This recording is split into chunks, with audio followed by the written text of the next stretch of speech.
அன்பானவர்களே, my dear Portwood peoples, viewer children's, வாலிப பெண்களே, இளைஞர்களே, this is my own will and wish.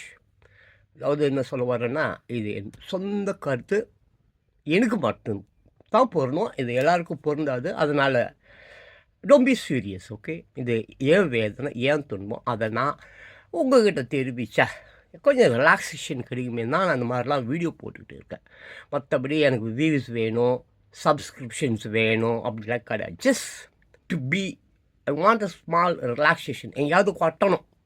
அதான் இந்த மாபெரும் குப்பைத்தொட்டி சோஷியல் மீடியா என்கின்ற பெரிய குப்பைத்தொட்டியில் குப்பைகளை கொட்டி கொண்டு இருக்கிறேன்.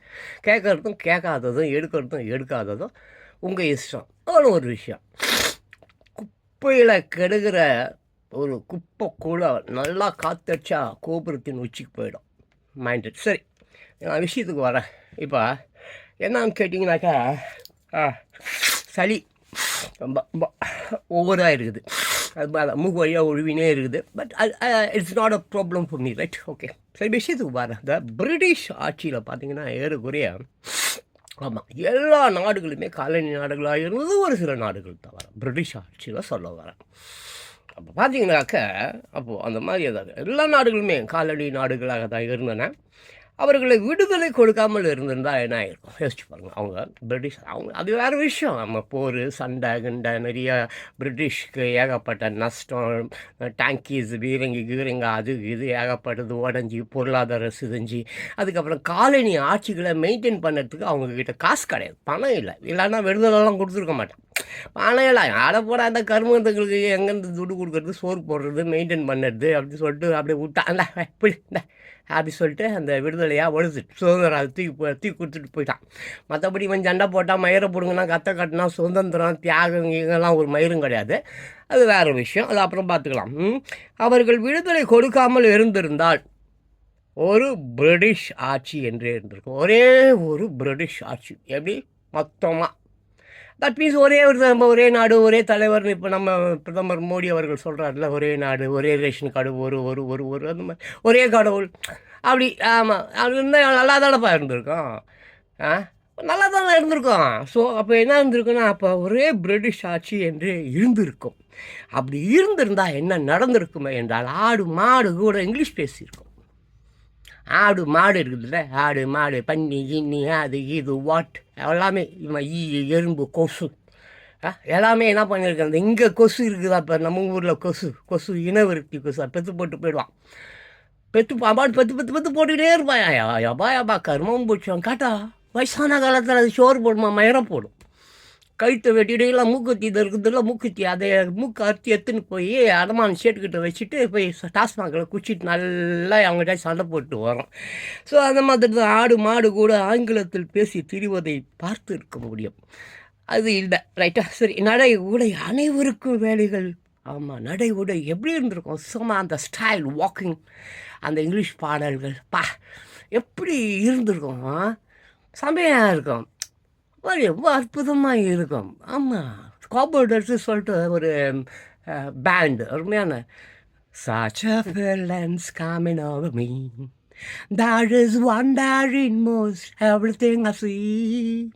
Not a cloud in the sky, got a sun in my eyes.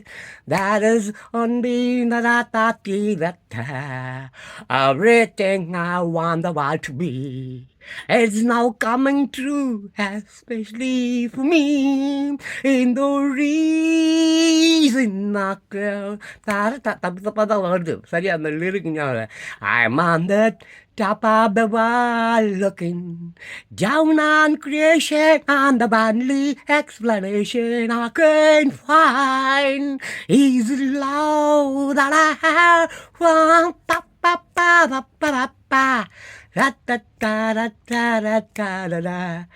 I'm on the top of the world looking down on creation, and the only explanation I can find. பாட்டு வந்துச்சு, lyrics தப்பாக இருக்குது. இதே மாதிரி தான் ஒரே பிரிட்டிஷாக இருந்தால் எல்லாரும் ஆங்கில பாடல்கள் பாடி திரிந்து கொண்டு வந்திருப்பான். கெடுத்துட்டு ஆணுவோம் திருட்டு பசங்க, ஊருக்குள்ளாரையே இருக்கிற நல்ல பசங்க, அயோக்கிய பசங்க, திட்டு பசங்க. அதனால தான் அவனுக்கு அந்த சுல்தான்கள் தான்லாம் நான் ஒருத்தவன் தான், அந்த ஹைதராபாத்தில் ஒருத்தவன் தான், அதாவது திட்டு போய் அந்த விஜயநகர பேரரசுலாம் நான் இருந்ததில்ல அப்போ. ஸோ அப்போது என்ன இருக்குன்னா, அந்த நிலை இப்படி அனைவருக்கும் வேலை அப்படின்றது எல்லாமே இருந்திருக்கும். எல்லாருக்குமே வேலை இல்லாத ஒரு பிரச்சனையே இருந்திருக்காது, அப்படி இருந்திருக்கும். ஆமாம், பெரியார் கூட அந்த சுதந்திரம் கொடுக்கறத தடை பண்ண வேண்டும் என்று சொன்னார் பெரியார். ஆமாம், தந்தை பெரியார் இருக்கார்ல, சுதந்திரம் வேணாயா கொடுக்காதையா அப்படின்லாம் சொன்னார். அது விட்டு அந்த கதை வேணாங்க, எவனா கற்றுவான் திட்டு பசங்க, திட்டு பயலுக்கு அதை வச்சு சோட்டுட்டோனுங்க பெச்ச பசங்க. பெரியார் அவர்கள் பேசாத பேச்சுகளா? சரி, அதை விட்டுருங்க. அப்போது இந்த தவறுகள் செய்தால் உடனே தீர்ப்பு, தவறுனா உடனே இமீடியட்லி, ஒரு தப்பு செஞ்சால் உடனே தீர்ப்பு, அது விடுதலையோ தண்டனையோ அது அடுத்த விஷயம். பட் உடனடியாக அதுக்கு தீர்ப்புகள் கிடைக்கும். ஆமாம், தீர்வுகள் உடனடியாக கிடைக்கும். ஃபார் எக்ஸாம்பிள் பார்த்தீங்கன்னாக்கா, என்னது, தவறுகள் செய்தால் உடனடி தீர்ப்பு அல்லது தண்டனை அல்லது விடுதலை எல்லாமே டக்க டக்க டக்க டக்க டக்க டக்க டக்கு முடிப்பாங்க. ஆமாம், நீதிபதிகள் அந்த மாதிரி, ஜூரிசிஸ்டம் அந்த மாதிரி, இங்கே இருக்கிற நீதிபதிகள் எல்லாரையுமே கூட்டுட்டு போய் எங்கேயாவது நடுக்கடலில் வச்சு எல்லாரையும் சுட்டுருங்க. எஸ், ஒரு நீதிபதி கூட நல்லவங்க இல்லைப்பாங்க. டோட்டலி எல்லா நீதிபதிகளையும் அரெஸ்ட் பண்ணி அவங்க பண்ணுற குற்றத்தெல்லாம் நான் என்னை ஊட்டிலாம் 1 மணி நேரத்தில் எடுத்துருவேன். எல்லார் குற்றங்களையும் ஜஸ்ட் அங்கிட்ட நிறைய கேமராஸ் இருக்குது. இன்வெஸ்டிகேஷன் லெவலே, நம்ம இன்வெஸ்டிகேஷனே வேறு லெவலு. ஆமாம், அப்படியே மற்ற பேரையும் தூக்கிட்டு போய் ஹிட்லர் மாதிரி நடுக்கடலில் வச்சு சுட்டு கடலில் இருக்கிற பல்லுயிர்களுக்கு, கடலோடிகளுக்கு தீனியாக கொடுறான்னு சொல்லுவேன் நான்லாம். சரி, அது போடும். உடனடி தீர்ப்பு, தண்டனை அல்லது விடுதலை. நோ லஞ்சமே இருந்திருக்காது. வெள்ளக்கார ஆட்சியில் எவனால் லஞ்சம் வாங்கினாங்க, பிரிட்டிஷ்கார ஆட்சி பண்ணியிருந்த வேணால் லஞ்சம் பிச்சிருவான். ஆனால் அவன் வாங்குவான், ஏன்னா அவன் வாங்குவான். அவன் ஒரு அடியாளர் தான் இல்லையா இருந்தான். மன்னர்களுக்கு அவன் பாவம் வியாபாரம் செய்ய தான் வந்தான். வெள்ளைக்காரன், பிரிட்டிஷ்காரன் ஆகட்டும், டச்சு ஆகட்டும், அப்புறம் போர்த்துகீசியர்கள் ஆகட்டும், எல்லோருமே வியாபாரத்திற்காக வந்தவர்கள் தான் கடலோடிகள். ஆமாம், பாய்மர கப்பல், கழுதை, குதிரை, ஒட்டகம் அப்படின்னு சொல்லிட்டு அங்கங்கேயோ அந்த கடைசியிலேருந்து இந்த கடைசிக்கு வியாபாரத்துக்கு வந்தான். இந்த திருட்டு பசங்க, இந்த இந்தியாவில் இருக்கிற திருட்டு பசங்களுடைய குணாதிசயம் எல்லாத்தையும் நல்லா தெரியுங்க. ஒற்றுமை இல்லாத பசங்க, திருட்டு பசங்க, ஒருத்தவனை காட்டி கொடுக்குற எட்டப்பன் ஜாதி. எட்டப்பன் காட்டி கொடுக்குறது தானே அந்த சிவாஜியா பேர், வீரபாண்டி கட்டபொம்மன். அவனை கூட யாரையா காட்டி கொடுத்தான்? வெள்ளைக்காரனா காட்டி கொடுத்தான். அவன் சொந்தக்காரன் தான் எவனோ எட்டப்பணம், குட்டப்பணம், சட்டப்பணம் எவனோ ஒருத்தவன் தான் காட்டி கொடுத்தான். காட்டி கொடுக்குற ஜாதி இந்த திருட்டு பசங்க. சரி விடு, நோ லஞ்சம், அப்புறம் என்ன, நோ ஊழல், அப்புறம் என்ன, நோ டூப்ளிகேட் சரக்கு. நோ டூப்ளிகேட் சரக்கு டூப்ளிகேட்டுன்னு ஒன்று இருந்திருக்காது. இன்றைக்கி எல்லாம் குடிச்சிட்டு சீக்கிரமாக சாவறான். இவங்க சாவை அடிக்கிறான். சாகணும், இவங்கெல்லாம் சாகணும், மொத்த பேரும் சுற்றணும், மொத்த நாட்டையும் மொத்த இடத்தையும் கடலையை கூட ஆட்ட போட்டுருவானுங்கடா. அப்பா, கடல் வானத்திலலாம் கூறு போட்டுங்கிறானுங்க. முன்னெல்லாம் ஏரி கோலம் குட்டையை தான் கூறு போட்டு அதெல்லாம் விற்பானுங்க. இப்போ வானத்து கிணத்துலலாம் பிளான் பண்ணிட்டானுங்க கூறு போட்டு விற்கிறதுக்கு. சரி விடு. ஸோ அப்போ டூப்ளிகேட் சரக்கு மெயினாக இருந்திருக்காரு. இப்போ கூட இந்த டூப்ளிகேட் சரக்கு, இந்த சகாயத்தை இவனும் குடிக்காமல் இருக்க போகிறதில்ல, இவனும் நிறுத்தாமல் இருக்க போகிறதில்ல. அப்போ நல்ல சரக்கையாவது குத்துட்டு போவாங்கடா. பாவம் அந்த ஏழைகள் ஏதோ ஒரு நல்ல சரக்கு குடிச்சிட்டு எப்படியும் பொண்டாட்டிக்கிட்ட அடி வாங்க தான் போகிறான், ரோட்டில் தூங்க தான் போகிறான், இவன் குடியை நிறுத்துவா போகிறான். அது நிறுத்த போகிறதில்ல. இல்லை இவனுங்க தான் காசு கொடுக்காம ஆட்சிக்கு வந்துட்டு போகிறானுங்களா? அதுவும் இல்லை. இவன் காசையும் கொடுப்பான், ஆட்சிக்கும் வருவான், அதுவும் நடக்கும். இவன் குடிக்காமல் இருக்கவே போகிறதில்ல, அதுவும் நடக்கும்.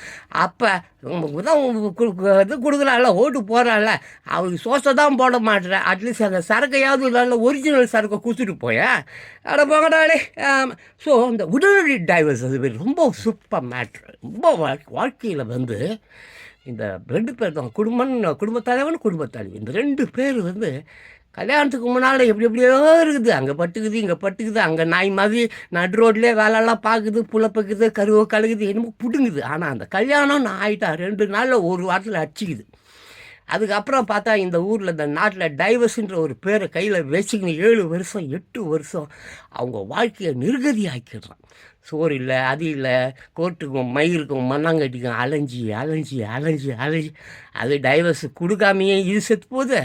அவன் டைவர்ஸ் கிடைக்காம வேற ஒரு கல்யாணமும் கட்ட முடியாமல் அவனும் செத்து போகலாம். அதுக்கு கருமை இந்த வக்கீல் கிக்கீல் ஜட்ஜிங்கெல்லாம் செத்து போகலாம். அது வந்து என்ன மயிறு புழுங்குறாங்க. அவனுக்கு ஏன் நன்மை? இந்த வக்கீலால், இந்த ஜட்ஜிங்களால், இந்த சட்டத்தால், இந்த அரசாங்கத்தால் எது?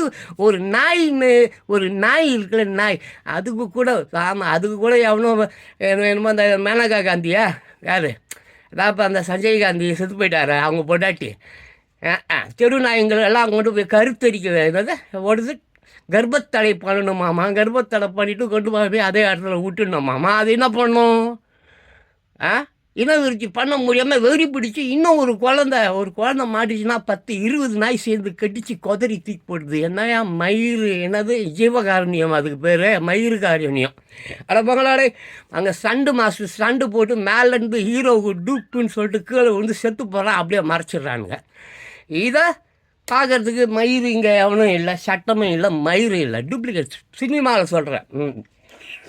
சினிமாவில் சொல்கிறப்ப அந்த காலத்துலலாம் ஹீரோ வந்து ரொம்ப நல்லது பண்ணி அப்படியே வந்து கிளைமேக்ஸில் இருந்த வில்லன்கள்லாம் அடித்து கிடிச்சு புத்தி சொல்கிற மாதிரி சினிமா படம் இருக்கும். இப்போ என்னென்னா ஹீரோவே வில்லன் தான். அவன் பண்ணுறான் ஐயோக்கியத்தானோ, அவன் பண்ணுவான், அதை பண்ணுவான், கற்பழிப்பான், இதை பிடுங்குவான், திருடுவான், பேங்க் ராபரி பண்ணுவான், ட்ரெயினை ஒட்டைப்பான் அப்படின்னு. அதுவும் நம்ம ரஜினிகாந்த் செமையாக பண்ணுவார். ஆமாம், அப்படிப்பட்டவடதையா லவ் பண்ணுற ஆளுங்க இந்த மூஞ்சிங்களும் மகறீங்க. ஸோ விட்ரு. ஸோ அந்த மாதிரி டைவர்ஸ் என்பது உடனடியாக அங்கே இமீடியட்லி 1 or 2 days இல்லை ஒரு 1 week அட்லீஸ்ட் ஒரு 1 monthல ஓடல. வாட் கல்யாணம் மயிறு மனாங்க மூஞ்சி முகரி ஓடி போங்க, எங்கெல்லாம் வரக்கூடாதுன்னு சொல்லிட்டு கோர்ட்டு என்ன பண்ணணும், தீர்ப்பு கொடுத்து தொட்டி விட்டுரும். அதுக்கு அடுத்தது 18 வயசு. இந்த பசங்க இருக்குதுல்ல 18 வயசா, 18 வயசு ஆகிட்டாலே சரி. மெயினாக அமெரிக்காவில் 18 வயசு ஆச்சுன்னா தொட்டி விட்டுருவான். பொண்ணாகட்டும் பையனாகட்டும் தொட்டி விட்டே ஓடிப்போ. கழுகு அப்படி தான் செய்யும். ஈகிள்னா அதனால தான் வந்து அமெரிக்காவில் வந்து ஈகிளை வந்து சின்னமாக வச்சுன்னு இருக்கிறாங்க. ஈகிள் வந்து ரொம்ப அற்புதமாக செத்து போனது தான் சாப்பிடும், அழுகி போனது தான் சாப்பிடும். ஆனால் அதோடைய குடும்ப வாழ்க்கை வந்து ரொம்ப அற்புதமாக இருந்தது வாழ்க்கை.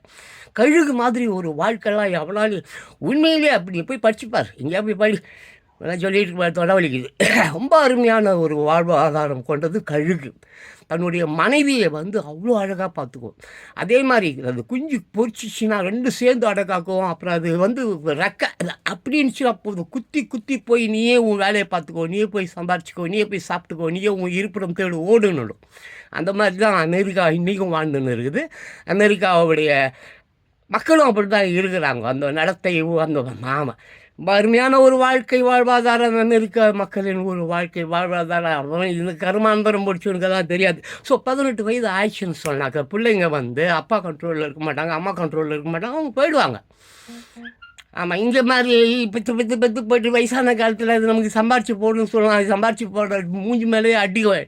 நீ இவன் பண்ணுற பாவம் அந்த மாதிரி. இப்போ என்ன பிரியாணிக்கு கோட்டருக்கும் ஓட்டுவையும் மானத்தையும் மரியாதையும் உரிமையும் விற்கிற ஒரு நாயை அடிக்காமல் என்ன செய்யலாம்? நானாக இருந்தேன்னா சுட்டுருவேன். நானும் நல்ல வேலை எங்கள் அப்பா அம்மாலாம் இல்லை, அவங்க ரொம்ப நல்லவங்க, அது விட்டுரு, அது வேறு கதை. அது மாதிரி இந்த பிரியாணிக்கு அப்புறம் கிட்டருக்கெல்லாம் ஓட்டுன்ற உரிமையெல்லாம் விற்றுலாம் எங்கள் அப்பாலாம் என்னை வளர்க்கலை. அந்த மாதிரி எங்கள் அப்பா அம்மாவே அவங்க கடவுள் தெய்வம், அவங்கள விட்டுரு. நான் சொல்கிறதெல்லாம் உன் அப்பா அம்மா திருட்டுறது, கிஞ்சா அதுக்கு அடுத்துடுது, அப்புறம் இதுக்கு அடுத்துடுது, அது பண்ணுறது, இது பண்ணுறது, அயோக்கியத்தனை பண்ணுறது அப்பா அம்மாவை தான் சொல்கிறேன். எல்லா அப்பா அம்மாவும் இல்லை, சரியா? ஓகே, அந்த 18 வயது ஆகிவிட்டால் என்ன செய்வார்கள் என்றால், ஜஸ்ட் கெட் அவுட். போ, இனிமேல் உன் வாழ்க்கை நீ பார்த்துக்கோ. கல்யாணம் பண்ணுறியோ, படிக்கலையோ, தெருவில் சாவுறியோ, இல்லை கஞ்சா குடிக்கிறியோ, இல்லை ஊசி போட்டுக்கிறியோ, இல்லை தற்கொலை பண்ணிக்கிறியோ, என்ன கருமா ஏழை ஓடிப்போடு. இனிமேல் உனக்கும் எங்களுக்கும் சம்மந்தம் கிடையாதுன்னா அப்பா அம்மா என்ன பண்ணுவாங்க, அந்த பிள்ளைகளை ஒதுக்கி விடுவார்கள். அவர்களும் அதுக்கு ஏற்ற மாதிரி நல்லா படிப்பாங்க, நல்லா வேலைக்கு போவாங்க, நல்லா சம்பாதிப்பாங்க. அவங்களுக்குன்னு ஒரு குடும்பம், அவங்களுக்குன்னு ஒரு அழகு, ஸ்டைல், நடை, உடை, கல்வி எல்லாவற்றிலும் உயர்ந்து நிற்பார்கள். அமெரிக்கன் பீப்புள்ஸ், லண்டன் பீப்புள்ஸ் பற்றி நமக்கு சரியாக தெரியல. பட் இதுதான் நான் பிரிட்டிஷ்காரர்களை பற்றி தான் பேசியிருக்கேன், அமெரிக்கன் பற்றி பேசல. ஓகேவா? ஸோ என்னன்னாக்க உடனடி அந்த உடனடி டைவர்ஸு, அப்புறம் 18 வயது விட்டதா பெற்றோரே கவனிக்க வேண்டியதில்லை. அவங்க நீலாம் ஜோரம் போடாத, உன்னை நம்பி நாங்கள் இல்லை, நானும் என் பொண்டாட்டியை பார்த்துக்கிறேன், என் பொண்டாட்டி என்னை பார்த்துப்பான்னு சொல்லி அவங்க வாழ ஆரம்பிச்சிடுவாங்க. ஸோ அதுதான் அவரவர் வாழ்க்கையை அவரவர்களே தீர்மானித்து கொள்ளலாம். அதான் உண்மை. அவன் வாழ்க்கையை அவனை தீர்மானித்து கொள்ள முடியும். அது சட்டம் தடையாக இருக்காது. அரசாங்கம் தடையாக இருக்காது, எவனுமே தடையாக இருக்க மாட்டான். ஓகேவா? அப்போ சட்ட சிக்கல்களுக்கு ஆளாகாமல் தன்மானத்தோடு முழு உரிமையோடு சிறகடித்து பறக்கும் பறவைகளைப் போல பறவைகளாய் வாழ்ந்திருக்கலாம். எப்படி இங்கே அதே மாதிரி ஒரே அந்த பிரிட்டிஷ் ஆட்சி மட்டும் இங்கே அப்படியே இருந்திருந்தா, அந்த விடுதலை மயிர் மண்ணங்கட்டி சண்டை கிண்டை எதுவுமே இல்லாமல் இருந்திருந்தா நம்ம எப்படி இருப்போம்னாக்க அப்படியே இந்த சட்ட திட்டங்களுக்கு உட்பட்டு அவங்களுடைய கண்டிஷன் கட்டளை இது தவறு இது என்னென்ன சட்டம் மீறியிருக்கோ அந்த சட்டத்திற்கு உட்பட்டு ரொம்ப சிறப்பாக பறவைகளைப் போல சிறகு அடித்து கொண்டு அப்படியே வானம் முழுக்க இயற்கையை ரசித்து கொண்டு பீச் கீச் அங்கே இங்கே வாரத்தில் 2 நாள் ஜாலியாக இருந்திருக்கலாம். கை நிறைய பணமும் கிடச்சிருக்கும், கார் கிடச்சிருக்கும், வீடு கிடச்சிருக்கும், எல்லாமே கிடச்சிருக்கும். ஸோ அந்த மாதிரி ஒரு அற்புதமான ஒரு நிலை இருக்கும் பிரிட்டிஷ் ஆட்சி இருந்திருந்தால். ஸோ அப்போ இந்த அப்போ ஒவ்வொரு நிறைய பேர் வந்து நம்ம யோசிக்க மாட்டோம், ஐயோ இந்த கேவலமான நாட்டில் ஏன் பிறந்தோம், இந்த நாட்டில் பிறந்து அந்த நாட்டில் பிறந்து இருந்தால் சொர்க்கத்தில் பிறந்த மாதிரி இருந்திருக்குமே, போயும் வந்து இந்த கர்மாந்திரம் பிடிச்சி நாட்டில் வந்து நம்ம பிறந்துட்டு சொல்லி ஒருவருமே இருக்க மாட்டார்கள். ஆமாம், ஏன் அந்த நாட்டில் பிறந்திருந்தா நல்லா இருக்கும், இதே சொர்க்கமாக இருக்குது. அவனே பிரிட்டிஷ்காரன் நல்லா செம்மையாக எங்கே பார்த்தாலும் இயற்கை, எங்கே பார்த்தாலும் அழகு, எங்கே பார்த்தாலும் படம், எங்கே பார்த்தாலும் டான்ஸ் மியூசிக் கச்சேரி இன்பம் எதுவுமே இல்லை, நல்ல சரக்கு செம்மையாக ஜாலியாக காலமாக நிம்மதியாக இருந்திருக்க முடியும். இந்த நல்லா திருட்டு பசங்க பிரிவினையை உருவாக்குவதற்கு, பிளவுகளை ஏற்படுத்துவதற்கு, தன் மக்களையே ஏறி மிதிப்பதற்கு, தமிழை தானப்பா தமிழால் தானப்பா அடிவான் மிதிப்பான்.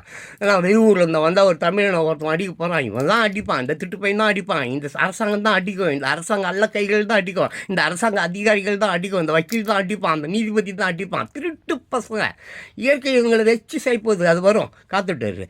ஸோ இந்த மாதிரி ஒரு விஷயம் என்ன இருக்காது. இது போன்ற கேள்விகளுக்கு எந்த நாட்டில் நம்ம பிறந்தவரும் இந்த மாதிரி ஒரு கேள்விக்கு வந்து இடம் கொடுத்துருக்க மாட்டான். எந்த நாட்டில் பிறந்திருந்தாலும் சரி, ஆமாம், எந்த நாட்டில் பிறந்திருந்தாலும் சரி, ஒரே நாடு, ஒரே தலைவன், ஒரே சிந்தனை, ஒரே கார்டு, ஒரே பேன் கார்டு, ஒரே இப்படி அவன் இந்த மாதிரி இருந்திருப்பான். நம்ம அந்த ஊரில் பிறந்திருந்தான் நல்லா இருந்திருக்குமே, இந்த நாட்டில் பிறந்தா நல்லா, அந்த கேள்விக்கே இடம் இல்லை, அந்த சிந்தனைக்கே இடம் இல்லை. அப்படி ஒரு எண்ணமே எழுந்திருந்திருக்காது பிரிட்டிஷ் ஆட்சி அப்படியே இருந்திருந்தால். சரி, அப்போது இருந்திருக்காது. சட்டத்திட்டங்கள் ஸ்ட்ராங் இல்லையா? சட்டத்திட்டங்கள், அவங்களுடைய சட்டத்திட்டங்கள் அவ்வளோ ஸ்ட்ராங்காக இருக்கும். சின்ன தப்பு பண்ணால் பலார்னு அடிச்சிடுவான், இதே எடுத்துகிட்டு போய் சுட்டு போட்டுருவான். நேற்று கூட அமெரிக்காவில் ஏதோ ஒரு பையன் கன்று எடுத்துகிட்டு போயிருக்கு, டப்புன்னு எடுத்தோடய சுடுவான். அந்த நோ கேள்வி. அமெரிக்காலாம் பார்த்தீங்கன்னா ஒரு சின்ன தவறு அது இது கூப்பிட்டுட்டு போயிட்டு விசாரணை பண்ணுறேன், மயிரை போடுறேன், அதெல்லாம் கிடையாது. 6 மாதம் 7 மாதம் 7 வருஷம் 8 வருஷம் 10 வருஷம் 25 வருஷம் எழுதுகிறான். அதுக்கெல்லாம் சேர்த்து சுடுகாட்டுக்கு போயிடலாம். இவ்வளோ பயங்கரமான குற்றங்களை, கொலைகளை 10 20 30 40 கொலைகளை பண்ணி விட்டு 3 மாதம் 4 மாதத்தில் வெளியே வந்து 25 வருடம் சுதந்திரமாக வாழறான். அதற்கு மேலேயும் கொலைகளை பண்ணுறான், கொள்ளைகளை அடிக்கிறான், எல்லாம் செய்கிறான். அவ்வளோ கேவலமான ஒரு நாடு தான் இந்த இந்திய நாடு. சரி, இப்படி இருக்குது. அப்போது என்னன்னா அங்கெல்லாம் அப்படி இல்லை, இம்மீடியட்லி சுட்டுருவான். முதல்ல தப்பா பார்ப்பேன், ஓஹோ கன் எடுத்துன்னு போய் நீ சுட்டுட்டியா, கோயிலுக்குள்ள வந்துட்டியா, சூப்பர் மார்க்கெட்டில் வந்துட்டேன், நீ மிரட்டுவியா நின்று. இப்போ இங்கேருந்து போகிறான் போலீஸ், அந்த FBI ஆகட்டும், அந்த லோக்கல் போலீஸ் ஆகட்டும், எட்டோடனே சுட்டுருவான், சுட்டு காலி பண்ணிடுவான். அப்படி பண்ணணும். அங்கெல்லாம் பாரு, எந்த நாடெல்லாம் துபாய் விட்டுரு, அது ஒரு கேவலமான நாடு. துபாயை பற்றி பேசாத, அங்கே எல்லா அயோக்கியத்தனமும் துபாயில் தான் இருக்குது, அதை விட்டுரு. அந்த சவுதி அந்த இதெல்லாம் இருக்குது, மெக்கா மதுனா அது, அப்புறம் இந்த கத்தார், அப்புறம் இன்னும் ஈராக்கு, அப்புறம் இந்த மாதிரி முஸ்லீம் நாடுகள் ஒரு 53 நாடுகள் இருக்குது. ஆப்கானிஸ்தான்லாம் ரொம்ப டேஞ்சர். ஆமாம், ரொம்ப சட்டத்திட்டங்கள் அதிகம். சரி, அதை விடு. ஆமாம், அந்த மாதிரி இங்கே எல்லாம் வரும். ஆமாம், விரைவில் இது மாதிரி நிறைய விஷயங்கள் வரும். ஸோ சட்டத்திட்டங்கள் ரொம்ப ஸ்ட்ராங்காக இருக்கிறதுனால அங்கே அவனும் தப்பு இப்பெல்லாம் எதுவும் பண்ண மாட்டான். நமக்காக தானே சட்டம். ஐயோ, என் நாட்டு மக்கள் நல்லா இருக்கணும், என் மக்களுக்கு எந்த கஷ்டமும் வந்துடக்கூடாது, என் மக்கள் தப்பான பாதையில் போயிடுவான், அவனுக்கு ஒரு கண்ட்ரோல் வேணும், அவனுக்கு ஒரு மூக்குநாங்கயிறு வேணும். இல்லாட்டின்னா அவன் மனநிலை, மனிதனுடைய மனநிலை எப்படிப்பட்டது, ஒரு ஆறு போனது. சில இடங்களில் அந்த ஆறானது குறுகி இருக்கும், சில இடங்களில் அந்த ஆறானது நல்ல அகலமாக இருக்கும், சில இடங்களில் மேட்டிலேருந்து கீழே வரும், சில இடங்களில் கிளைகளாக பரவும், சில இடங்களில் வேகமாக பாயும், சில இடங்களில் மெதுவாக போகும், சில இடங்களில் வந்து அந்த ஆறானது பார்த்தீங்கன்னாக்கா அப்படியே கொதிக்கும், ஆர்ப்பரிக்கும், குளிரும். இந்த மாதிரி ஒரு ஆறு இருக்குது இல்லையா, நதி இருக்குது இல்லையா, அது போன்றவன் தான் ஒரு மனிதன்.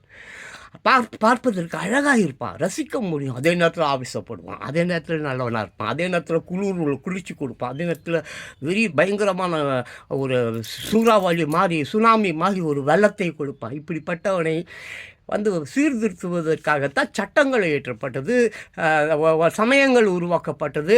அதை வந்து ஃபாலோ பண்ணுறான் அந்த நாட்டிலலாம். இங்கெல்லாம் எவனும் ஃபாலோ பண்ண மாட்டான். ஸோ அதுதான். அதனால் என்ன நடந்திருக்குனாக்க, ஆமாம், எல்லாருமே வந்து அந்த சட்டம் ஸ்ட்ராங்காக நமக்காக தான் இருக்குது. அப்போ அதெல்லாம் ஃபாலோ பண்ணுவான். நாம் சீரழிந்து விடக்கூடாது என்பதற்காக தானே சட்டங்களை ஏற்றி வைத்திருக்கிறார்கள். ஸோ அதை நம்ம ஃபாலோ பண்ணணும், அதுக்கு நம்ம மரியாதை கொடுக்கணும், அதுக்குள்ளாரையே அந்த வட்டத்துக்குள்ளாரையே நாங்கள் இருக்கணும். அந்த வட்டத்தை விட்டுட்டு வெளியில் போயிட்டாக்க நம்ம செத்துடுவோம், நமக்கு ஆபத்து வந்துடுவோம் என்பதற்காக தான் அற்புதமான சட்டங்களை அவர்கள் வைத்திருக்கிறார்கள். இவன் இல்லை, இவன் திட்டு போயான். ஓகே,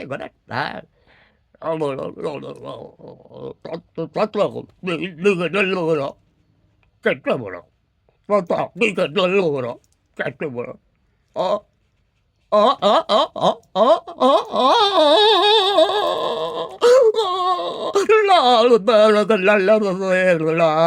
எது சொன்னாலும் தப்பு இல்லை. அதான் போய் திமுக அந்த ஸ்டாலினுக்கு ஜால்ராவாக போயிட்டார். யா, டார்ச் லைட்டை போட்டு ஒடிச்சார், அப்புறம் டிவியை ஒடிச்சார், கடைசியில் போய் சாக்கடையில் கலந்துட்டார். யார்? இந்த கமலஹாசன் தான். சரி, அதை விட்டுரு. அப்புறம் வந்து யாதும் ஊரே யாவரும் கேளு, யாதும் எங்கே வேணாம் நீ போ, நிலாவுக்கு போ, அங்கே இருக்கிறவனும் நண்பன் தான் என்ற நோக்கத்தில் ஆமாம் நல்ல நட்போடும் அன்போடும் வாழ்ந்திருந்திருப்போம். யார்? பிரிட்டிஷ் ஆட்சி இருந்திருந்தா. காந்தியை வந்து ஒருத்தன் ஏயா சுட்டான், அவ்வளோ பெரிய தியாகி. அப்போ ஒருத்தவங்களுக்கு அது பிடிக்கல, யாரோ ஒருத்தவங்களுக்கு அது பிடிக்கல. ஜான் கென்னடியை ஏன் சுட்டாங்க? அவ்வளோ அற்புதமான ஒரு அமெரிக்க ஜனாதிபதி, ஏன் அவரை போய் சுடணும்? இன்னும் அந்த கேஸ் போய் நிற்குது. இனிமேல் நிறைய பேர் என்னால் காட்ட முடியும். இயேசுநாதரை ஏன் சிலுவையில் அறிஞ்சான்? சரி, அது விட்டு கர்மாந்திரம். ஒரே தலைமையில் அனைத்து நாடுகளும் அமைதியாய் வாழ்வை கடத்துவதில் கவனம் கொண்டிருப்பார்கள். ஒரே தலைமை. அந்த ஒரு தலைமையில் அமெரிக்கா எங்கே பார்த்தாலும் நிறைய நாடுகளில் இராணுவ தளம் வச்சுன்னு இருக்குது. இப்போ கூட நினச்சதுன்னா யாருக்கும் எங்கே வேணால் இந்த ஜான் பாஸ்கோ உக்காந்துருக்கிற இடத்துல என்ன அடிக்க முடியும். லோக்கல் போலீஸ்காரனுக்கே தெரியும் நான் எங்கே உட்காந்து பேசின்னு இருக்கிறேன்னு. This is very simple. இந்த செந்தில் பாலாஜியோடைய தம்பியை காணவில்லைன்னு தோல் மேலே போட்டுக்கினே தேடின்னு இருக்கிறாங்க. எவ்வளோ பெரிய அசிங்கம் இது, எவ்வளோ பெரிய கேவலம் இது. இது குழந்தைக்கு தெரியுதுப்பா. குழந்தைல குட்டி பாப்பா, 3 வயசு 4 வயசு பாப்பா, அதுக்கு தெரியுது. என்னடா பார்த்துட்டு இருக்குதமே, அப்படி கிட்ட போய் பார்த்தா செக்ஸ் படம் பார்த்துன்னு இருக்கேன். டே நான் கொஞ்சம் பார்த்துட்டு கொடுக்குறேன்னா ஐயா நீ தான் எப்பயோ பார்த்துருப்பல்ல, சின்ன வயசுலேயே நீ பார்த்துடுற, என்னை பார்க்க கூட அப்படின்ட்டு அது செல்ஃபோனில் அப்படியே அந்த படத்தை பார்த்துனுக்குது. நம்ம அப்படியே எட்டி பார்த்துக்க வேண்டியதான். பார்த்துட்டே சூப்பராக இருக்குதுடா, யாரா நடிகையாடா, செம்மையாக இருக்கிறாடா, ரொம்ப அழகாக இருக்கிறாடா. அதே ரெண்டும் கொஞ்சம் கிட்ட பார்த்துட்டு கொடுத்துற கூட ஆக்சுவலிண்டா பார்த்துட்டு சட்டுன்னு கொடுக்குறது நமக்கு பார்த்துட்டு உடனே அதுக்கிட்ட கொடுத்துட்டு போயிட்டே இருக்கும். ஸோ இது என்னது, எவ்வளோ நல்லா தான் இருக்குது, எனக்கு பிடிக்கும். திஸ் செக்ஸ் ரொம்ப முக்கியம், அது தப்பு இல்லை. ஆனால் நீ கஞ்சா குடிக்கிறது தப்பு, திருடுறது தப்பு. ஒருத்தன் வயிறு எரிய கதற துடிக்க அவன் கையை காலை கட்டி போட்டுட்டு அவன் எதிர்க்குது, அவன் பொண்டாட்டியை கெடுக்கிறியே கட்டியை வச்சுட்டு, இது தப்பு. இதெல்லாம் அங்கெல்லாம் செய்ய மாட்டானுங்க. அது சரி, விட்டுரு. ஸோ அந்த மாதிரி எப்போ பார்த்து ரொம்ப அமைதியான ஒரு வாழ்வு, அற்புதமான ஒரே தலைவன், ஒரே கடவுள். மதங்களாக தானே சொல்லுது. ஆமாம், ஒரே கடவுள். அப்போ ஏன் ஒரே தலைவன் இருக்கக்கூடாது? இனிமேல் திருட்டு தலைவர்கள்லாம் வேணுமா? எடப்பாடே. அப்புறம் சரி, நம்ம இதெல்லாம் இருந்திருப்பாங்க. ஒரே தலைமையில் அனைத்து நாடுகளும் அமைதியாய் வாழ்வை கடத்துவதில் கவனம் கொண்டு இருப்பார்கள். ஆமாம், எப்படியே எல்லாம் எல்லாம் ஒரு தான் தலைவர்னு பார்த்துப்பான், அவ்வளோதான். அப்படி இருந்திருக்கும். ஸோ எல்லோருக்கும் கல்வி என்னது, எல்லோருக்கும் கல்வி, எல்லோருக்கும் மருத்துவம், எல்லோருக்கும் வேலை, எல்லோருக்கும் சிறந்த உணவு, உடை, இருப்பிடம், தேவையில்லாத கட்சிகள், கோயில்கள், வழிபாடு தலங்கள், தூய்மை இல்லாத மனிதர்கள், இப்படி எதுவும் இல்லாமல் ஒவ்வொன்றும் தனித்தன்மையுடன் சொர்க்கத்தில் வாழ்வது போல் அழகாக இருந்திருக்கும். எப்படி ஒரு சொர்க்கத்தில் நம்ம வாழ்ந்தால் எப்படி இருக்கும்? கல்வி கிடச்சிருக்கோம், துணி கிடச்சிருக்கோம், உடை கிடச்சிருக்கோம், கார் கிடச்சிருக்கோம், வீடு கிடச்சிருக்கோம், நல்ல சாப்பாடு கிடச்சிருக்கோம், எவ்வளோ மருத்துவம் கிடச்சிருக்கும், எல்லாமே கிடச்சிருக்கும். ரொம்ப அற்புதமாக நம்ம வாழ்ந்துருக்க முடியும் இல்லையா? சிந்தித்து பார்த்து, இது என் சொந்த கருத்து. வாங்க ஒன்றை பேஸ் பண்ணி நான் எப்போவுமே நான் எப்போ சொல்கிறேன், ரிலாக்ஸேஷனுக்காக நான் பேசிகிட்டு இருக்கேன். உலகத்தில் மிகப்பெரிய மாபெரும் குப்பைத்தொட்டி இருக்குதுன்னா அது சோஷியல் மீடியா. அந்த குப்பைத்தொட்டியில் இந்த குப்பையை நான் கொட்டிகிட்டு இருக்கேன். பார்த்தா பார்க்க நான் போயிட்டு இது எனக்கும் யூடியூபுக்கும் உள்ள பிரச்சனை. ஆனால் அவன் தூக்கிட்டு போகிறான், என்ன வேறு சேனல் தொடங்கிட்டு போகிறேன், இல்லை போய் செவுத்தில் எழுதிட்டு போகிறேன், இல்லை புக்கு போட்டுட்டு போகிறேன், எது வேணாலும் செய்வேன். இந்த மாதிரி எனக்கு எழுத தெரியாதா? இப்போ தான் வந்து இந்த மீடியாவில் அந்த பேடுலாம் எப்போயோ வந்துச்சு, பேனாலாம் எப்போயோ வந்துச்சு, பேப்பர்லாம் எப்போயோ வந்துச்சு. எழுதுகிற புத்தியும் சிந்தனையும் எங்குள்ளார எப்போ சின்ன வயதுலேருந்து இருக்குது. அதனால் நான் எழுதுறதையோ பேசுகிறதையோ அவனாலையும் ஸ்டாப் பண்ண முடியாது. ரைட்டா? அது சாகிற வரைக்கும் என் கூட தான் இருக்கும். சரி, அதை விட்டுரு. அதுக்கப்புறம் வந்து சிறந்த உணவு, அந்த மாதிரி என்னது சிறந்த உணவு, உடை, இருப்பிடம், தேவையில்லாத கட்சிகள் எவ்வளோ 1000 கட்சி இருக்குது, அங்கெல்லாம் 2 தான் இருக்குது, ஜஸ்ட் 2. ஆமாம், இப்போ சீனா எடுத்துக்கோ, ரஷ்யா எடுத்துக்கோ, தென்கொரியா எடுத்துக்கோ, நார்த்து கொரியா எடுத்துக்கோ, எல்லாம் பாரு, எல்லாம் ஒரே தலைவன் தான். ரஷ்யா புதின் அவள் தான். அப்புறம் இன்னொன்று சீனா, அவனா கிம்ஜானா, அவன் அங்கே கிம் ஜான் அண்ணா ஏதோ ஒரு பண்ணு, ஏதோ ஒரு பண்ணு, ஏதோ ஒரு மண்ணு, எல்லாம் அவர்கள் மக்களுக்காகவே வாழ்கிறார்கள். சீனா எடுத்துக்கோ, அது ஒரு கம்யூனிஸ்ட் நாடு. ரஷ்யா கம்யூனிஸ்ட் நாடாக இருந்தது, இப்போ அது வந்து கேபிட்டலைஸ்ட் ஆயிடுச்சு. டெமோக்ரஸியா? எஸ், அப்படி தான் நினைக்கிறேன். இப்படிதான் எவ்வளோ அமெரிக்காலாம் டெமோக்ரஸி தானே, கேபிட்டலிசம் தானே. பிரிட்டிஷ்லாம் கேபிட்டலிசம் தானே. இப்போ நம்ம கூட கேபிட்டலிசம் தான். இங்கே ஒன்றும் கம்யூனிசம் இல்லையே. சரி, அதை விட்டுருக்கு. அதை பற்றி பேசி நீ நம்ம மயிரை புரிஞ்சுக்கிட்டு கிழிக்க போகிறேன், போய் பிச்சை எடுக்க போகிறேன். இல்லாட்டினா இந்த திமுக காரனுக்கு 4 மாதத்துக்கு முன்னாலே உன்னை கூப்பிட்டு தனித்தனியாக எல்லாம் என்னடாடே ஒரு 10,000 தரேன், ஒழுங்கு மரியாதையாக எலெக்ஷனில் ஓட்டு போட்டுரு, இல்லை உன் குடும்பத்தில் ஒரு பையன் இருக்க மாட்டான், தூக்கிடுவேன். 4 மாதம்.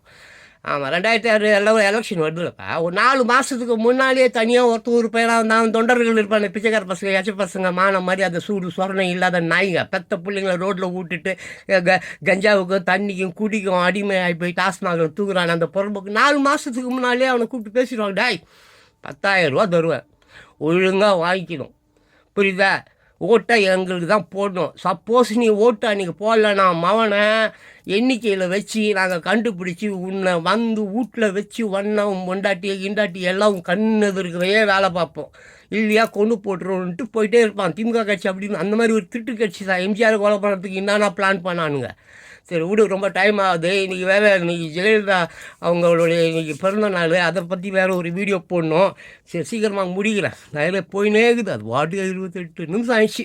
சரி, எப்படி தேவையில்லாத கட்சிகள், தேவையில்லாத கோவில்கள், வழிபாடு தலங்கள், தூய்மை இல்லாத மனிதர்கள், இப்படி எதுவும் இல்லாமல் ஒவ்வொன்றும் தனித்தன்மையுடன் சொர்க்கத்தில் வாழ்வது போல் கடற்கரையில் சுற்றி கொண்டு, ஆமாம், சந்து பொந்துகளில் எல்லாம் எங்கே பார்த்தாலும் மியூசிக், எங்கே பார்த்தாலும் டான்ஸ், எங்கே பார்த்தாலும் சாமா. I was sitting by the phone, I was waiting all alone, baby by myself, I'm sitting waiting wonder about you. அப்படி ஆங்கில பாடல்களை பாடிக்கொண்டு தெருவா எங்கே பார்த்தாலும் பேண்ட், எங்கே பார்த்தாலும் மியூசிக், எங்கே பார்த்தாலும் டான்ஸ், எங்கே பார்த்தாலும் லைட்டிங்ஸ். ஒரு 5 நாள் செம்மையாக ஒரு டெய்லி 18 மணி நேரம் வேலை, சனிக்கிழமை ஞாயிற்றுக்கிழமை பீச்சு, ஜாலி, சந்தோஷம், ஹாப்பி அப்படி வாழ்ந்துருக்க முடியும். இந்த நாராதி நாட்டில் சோறு இல்லை, துணி இல்லை, சாப்பாடு இல்லை, மயிறு இல்லை, மண்ணாங்கட்டி இல்லை, தலை பூரா பேனு, மூக்கு பூரா செளி, கருமாந்திரம் பிடிச்சவனுங்க. ஸோ இப்படி ஜாலியாக, ஆமாம், சந்து பொதுகள் எல்லாம் மியூசிக், டான்ஸ், ஆனால் இயற்கையோடு அப்படியே நிலவை ரசித்து கொண்டு, மனைவி மக்களை அரவணைத்து கொண்டு, அப்படியே பீச்சில் பொண்டாட்டி பிள்ளைங்களை கட்டி பிடிச்சின்னு பாட்டு பாடின்னு டான்ஸ் ஆடின்னு நிலவை பார்த்து ரசித்து கொண்டு அப்படியே இன்பமாக இருந்திருக்க முடியும். சந்தோஷமாக இருந்திருக்க முடியும் பிரிட்டிஷ் ஆட்சி இருந்திருந்தால். சரியா? ஆமாம், ரொம்ப ரொம்ப அழகாய் வாழ்ந்திருப்போம். விடுதலை என்ற பெயரில் கலியுகத்தில் கலவரக்காரர்கள் செய்த விடுதலை போராட்டம். கலவரக்காரன் தியாகினுமாம், தியாகியில் கலவரக்காரன், தீவிரவாதி. உண்மையாக நாம் சுதந்திரமாக வாழ்ந்து எம்ஜிஆர் அந்த காலத்தில் தானே வாழ்ந்தார், பெரியார்கள் அந்த காலத்தில் தானே வாழ்ந்தார். அந்த இப்போ சின்னப்பா தேவரா யார் ஒரு பெரிய அந்த காலத்து பெண்கள்லாம் அப்படி ஒரு குழியில் போட்டு தலையை எடுத்து அப்படி உதறினா அந்த அந்த அந்த அந்த துளிகள், அந்த நீர் துளிகள் எங்கள் மேலே படாதான்னு ஏங்கிட்டு கிடப்பாருங்களாம். ஒரு நடிகை பியூ சின்னப்பா, ஆமாம், பாகவதரா அவன் பேர். அதான் சின்னப்பா ஜெயிலுக்கு கூட போனாங்களப்பா. அவர் இந்த என்எஸ் கிருஷ்ணெல்லாம் ஜெயிலுக்கு போனாங்களே, யாரோ ஒரு பத்திரிக்கைக்காரனை ஒருத்தனை கொண்டுபிட்டேன். ஸோ அந்த மாதிரி அப்போ இருந்தாங்க தானே. அப்போ இவங்கெல்லாம் ஏன் போய் விடுதலை போராடுறதுக்கு போல? அவங்களுக்கு தெரியும் அந்த திருட்டு நாய்ங்க, ஊதாரிங்க, ஒரு உலகத்தை கெடுக்கிற குட்டிச்சோறு பண்ணுற ஆட்கள் யார் யாருன்னு தெரியும். எம்ஜிஆர் இல்லைன்னா கருணாநிதி வந்திருப்பார். எம்ஜிஆர் பார்த்து பாவம், சரி போப்பா. அப்போவே பெரிய பெரிய ஆட்கள்லாம் இருந்தாங்க. பெரிய அந்த முதலமைச்சராக இவருன்னு போய் ஓட்டு கேட்டால் வந்தார். பாவம் அண்ணா இறந்து போய் விட்டார். 1.5 வருஷம் தான் புத்துநோய், இறந்து போயிட்டார். அவர் மட்டும் இறகாமல் இருந்து அந்த திமுக அடித்து சாவடிச்சிட்டு இருப்பார் அண்ணா. எம்ஜிஆர் அந்த மாதிரி தான் பண்ணின்னு இருந்தார். என்ன பண்ணுற, போராத நேரம் இந்த ஜெயலலிதாவும் நீங்கள் அப்படி தான். சரி, ஜெயலலிதா பற்றி வீடியோ போடணும், டைம் ஆயிடுச்சு. அப்போ இதான் முடிஞ்சிடும். இந்த கலியுகத்தில் கலவரக்காரர்கள் செய்த விடுதலை போராட்டம் இல்லைப்பா அது. நம்ம மறுபடியும் நம்மளை இருட்டிலேயே போகிறதுக்கு, கொத்து அடிமையாக இருக்கிறதுக்கு, மீண்டும் காலம் பூரா எழுந்திருக்கவே கூடாது, இவன் படிக்கவே கூடாது, இவனுக்கு அறிவே வரக்கூடாது, காலம் பூரா கொத்தடிமையாக இருக்கணும், மரக்கட்டையாக இருக்கணும், எல்லாம் ஒன்று சேர்ந்து சதிக்காரர்கள், திருட்டு ராஸ்கள், அந்த கட்சிக்காரனுங்க இவனுங்க பண்ண சதி, அதுதான் போராட்டக்காரர்கள். அடைச்சி ஆமாம், இவெல்லாம் மனுஷனையா அவனுங்க. சார் விடு, இப்படி இந்த மாதிரி அப்போ தான் பார்த்தது. அப்போ தான் போர், ஒன்றாம் உலகப் போர் முடிஞ்சு, 2வது உலகப் போர். பிரிட்டிஷ்க்கு நிறைய நஷ்டம். எங்கே பார்த்தாலும் சண்டை கிண்ட, பொருள் சேதம், அந்த சேதம், இந்த சேதாரம் எல்லாம் நாசமாக போச்சு. காசு இல்லை பார்த்தான். தூக்கி போடுறாங்க இல்லையா, அது பேர் என்னது, ஒழிச்சு விடுதலையா, இண்டிபெண்டன்ஸா, தூக்கி போடு. அப்படி தான் அடைச்சி இந்தா அப்படின்னு என்று விடுதலை, அதான் சுதந்திரத்தை, இரவு 12 மணிக்கு சுதந்திரத்தை தெருவில் வீசிவிட்டு வெள்ளைக்காரன் போய்விட்டான்.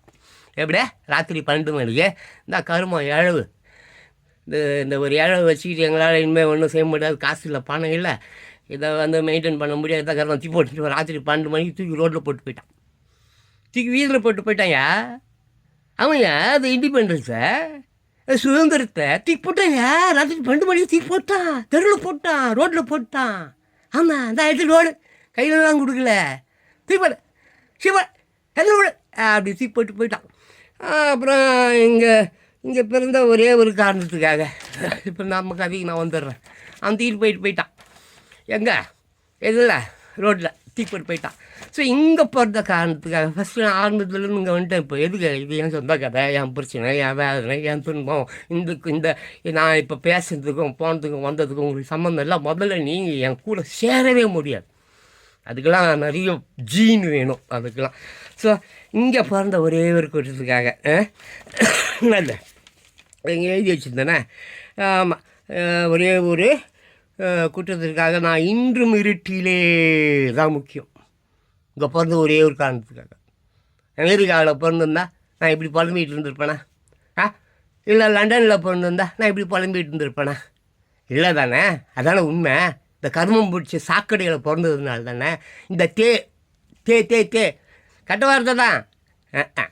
அப்புறம் நான் நமக்கு எடிட் நானே பயங்கரமாக நம்ம கிராஃபிக்ஸ் படிச்சுவேன், புரியுதா? கிராஃபிக்ஸில் மாஸ்டர் ஆஃப் கிராஃபிக்ஸு. ஆமாம், இன்றைக்கி எங்கேயா போனால் எனக்கு 80,000 1 லட்ச ரூபா சம்பளம் கொடுப்பான். எனக்கு அது பிடிக்கல. கிராஃபிக்ஸ் மீன்ஸ் போய் ஏமாத்துறது, நடிக்கிறதுன்னா ஏமாத்துறது தானே, அது பிடிக்கல. அதனால தான் நடிப்பு இருக்கக்கூடாது, ஒரிஜினலாக இருக்கணும்னு தான் என் சேனல்லையே ரியாலிட்டின்னு வச்சுன்னு இருக்கிறேன். 8-9 வருஷமாக வச்சுன்னு இருக்கிறேன். 4 பேர் தான் 5 பேர் தான் பார்ப்பான், புரியுதா? இந்த செகண்டை மாறிட்டா போதும், ஒரு பொம்பளையை அவுத்து போட்டுட்டு அவள் ஃபிகரை ஃபோட்டோ எடுத்து வீடியோ எடுத்து போட்டால் நாளைக்கு லட்சக்கணக்கு வியூஸ் வரும். ரெண்டாவது தான் விங், இந்த சம் விங் வச்சுன்னு இருக்கிறான் ஒருத்தனும் ஐடி விங்க, ஏதோ சம் விங்ஸ். அந்த வீடியோலாம் ரொம்ப ஃபாஸ்ட்டாக வந்து டேக் பண்ணி எல்லோரும் பார்க்குற மாதிரி செய்யறது, அது போலித்தனமானது, திருட்டுத்தனமானது. ஜான் பாஸ்கோ வீடியோ ஒரே ஒருவர் பார்த்தாலும் அதை இயேசுநாதர் பார்த்தார் என்று நான் எண்ணிக்கொள்வேன். புரியுதா? அதை யார் பார்த்தான்? இயேசுநாதர் பார்த்தார். அப்படி தான் ஜான் பாஸ்கோ வீடியோவில் இருக்க வேண்டும். எல்லா பண்ணியும் பார்க்க வேண்டிய அவசியம் கிடையாது. சரி விட்றேன். நான் இன்றும் இருட்டிலே கொத்தடிமையாய் இங்கே கிடக்கிறேன். கல்வி, மருத்துவம், உணவு, உடை, இருப்பிடம் எதுவும் இல்லாமல் வெள்ளைக்காரன் வீதியில் எரிந்து விட்டு போனானே சுதந்திரம். எது? இண்டிபெண்டன்ஸ். தெருவில் தானே போட்டு போனான். ராத்திரி 12 மணிக்கு தானே போட்டுட்டு போனான். எங்கே போட்டு போனான்? ரோட்டில். அதே இடத்தில், என்னது, அதே இடத்தில், வீதியில், தெருவில், ரோடில், வெயில், பகல், மழை, குளிர், நாத்தம், பீ, சாணி, மூத்திரம், எருமை சாணி, பசுமாட்டு சாணி, ஆம்பளை மூத்திரம், பொம்பளை பீன்னு சொல்லி அந்த ரோடிலேயே வீதியிலேயே அவன் தூக்கி விசிறி போட்டுவிட்டு போனான்னு. ராத்திரி 12 மணிக்கு சுதந்திரம் என்ற ஒரு மயரை, அந்த மயிறு இடத்திலேயே கிடக்கிறேன். இரவில் தூக்கி போட்டு போனான்ல, ரோட்டில் தானே தூக்கி போட்டுட்டு போனான். அந்த சுதந்திரம், இண்டிபெண்ட், விடுதலை எங்கே போட்டான்? அதே இடத்துல. அந்த பீ, அந்த சாக்கடை, அந்த ஷேரு, அந்த ஆம்பளை பீ, அந்த பொம்பளை பீ, அந்த மாட்டு சாணி, அந்த எருமாட்டு சாணி, அந்த நாய் பீ, அந்த கழுது பீ, அந்த கோழியா ஒடிச்சு இந்த எல்லாம் ரோடெல்லாம் ஒரே குப்பை, ரோடெல்லாம் ஒரே சாக்கடை, ரோடெல்லாம் ஒரே எலிச்சத்து போய் கிடக்குது, நாய்ச்சத்து போய் கிடக்குது, நோய் எங்கே பார்த்தாலும் நோய், சரங்கு, சொறி, புண்ணு. இதில் திருட்டு பசங்களுக்கு ஓட்டு பண்ணுமா? மயிரை கூட போட மாட்டேன் நான். என்னது? மயிரை கூட நான் போட மாட்டேன். அது ஒரு காலம் எம்ஜி ராமச்சந்திரனுக்கு போட்டேன். அவர் இறந்து போயிட்டார். அதோடு முடிஞ்சு போச்சு. அதுதான். இப்போது நான் எங்கே கிடக்கிறேன்? வீதியில், தெருவில், ரோடில், வெயில், மழை, குளிர், பனியில் செத்து கொண்டிருக்கிறேன். யார்? நான். அப்புறம் கடைசி அங்கே ஏதோ ஒன்று எழுதுனேன், அது என்னன்னு தெரியல, இருக்கும். ஸோ இப்படித்தான். ஆமாம். அதனால் தயவு செஞ்சு நான் எல்லோரும் உங்களுக்கு ஒரே ஒரு விஷயம் கடைசியாக சொல்கிறேன். தன் உயிரை நேசிப்பது போல் பிற உயிர்களையும் நேசிக்கவில்லை என்றால் பிளவுகளும் பிரிவுகளும் சகஜம்தான்.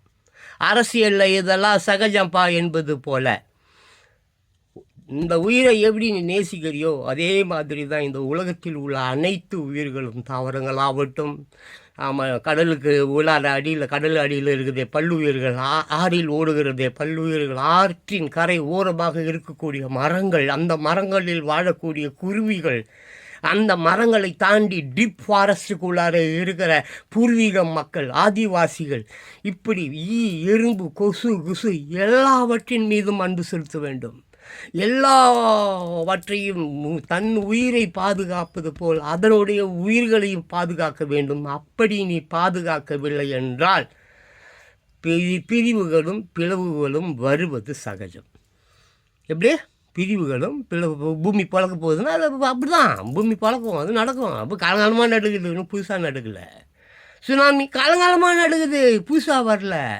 நீ காலங்காலமாக திருடல, நீ காலங்காலமாக ஏமாற்றல, நீ காலங்காலமாக வந்து கொடுமை செய்யலை. அப்படித்தான் இயற்கையும். அது வேலையை அது செய்யும். அது வேலையை செஞ்சுதான் நீ உயிரோடு இருக்க மாட்டேன். ஸோ அழியறதுக்கு தயாராகிடு, அவ்வளோதான். கடைசியாக அவன் சொல்லிடுறேன், தன் உயிரை நேசிப்பது போல் பிற உயிரையும் நேசி. இதுதான் டைட்டில். தன் உயிரை நேசிப்பது போல் பிற உயிரையும் நேசி. இது மொத்தமும் இது எனக்காக இங்கே எழுதப்பட்டிருக்கிறது. நான் எழுதி பேசியிருக்கிறேன். இது மொத்தத்துக்கும் நான் மட்டும்தான் காரணம். மற்ற எவனையும் நான் குறிப்பிட்டு பேசலை. இது ஏன் வேதனை, ஏன் துன்பம். நான் ஒரு பிரிட்டிஷ் ஆட்சி இங்கே இருந்திருந்தால் நான் எவ்வளோ சந்தோஷமாக இருந்திருப்பேன் என்பதை பற்றி தான் நாங்கள் சொல்லியிருக்கேன். நீ கரெக்டாக கேட்கலாம், கேட்காம போனப்பெல்லாம் I don't care about that. So கடைசியாக மறுபடியும் ஒரு தடவை சொல்லிடுறேன். என்னது? தன் உயிரை நேசிப்பது போல் பிற உயிரையும் நேசி. அப்படி நீ நேசிக்க தவறினால், தெரியுங்களா யாருன்னு பார்த்துக்க.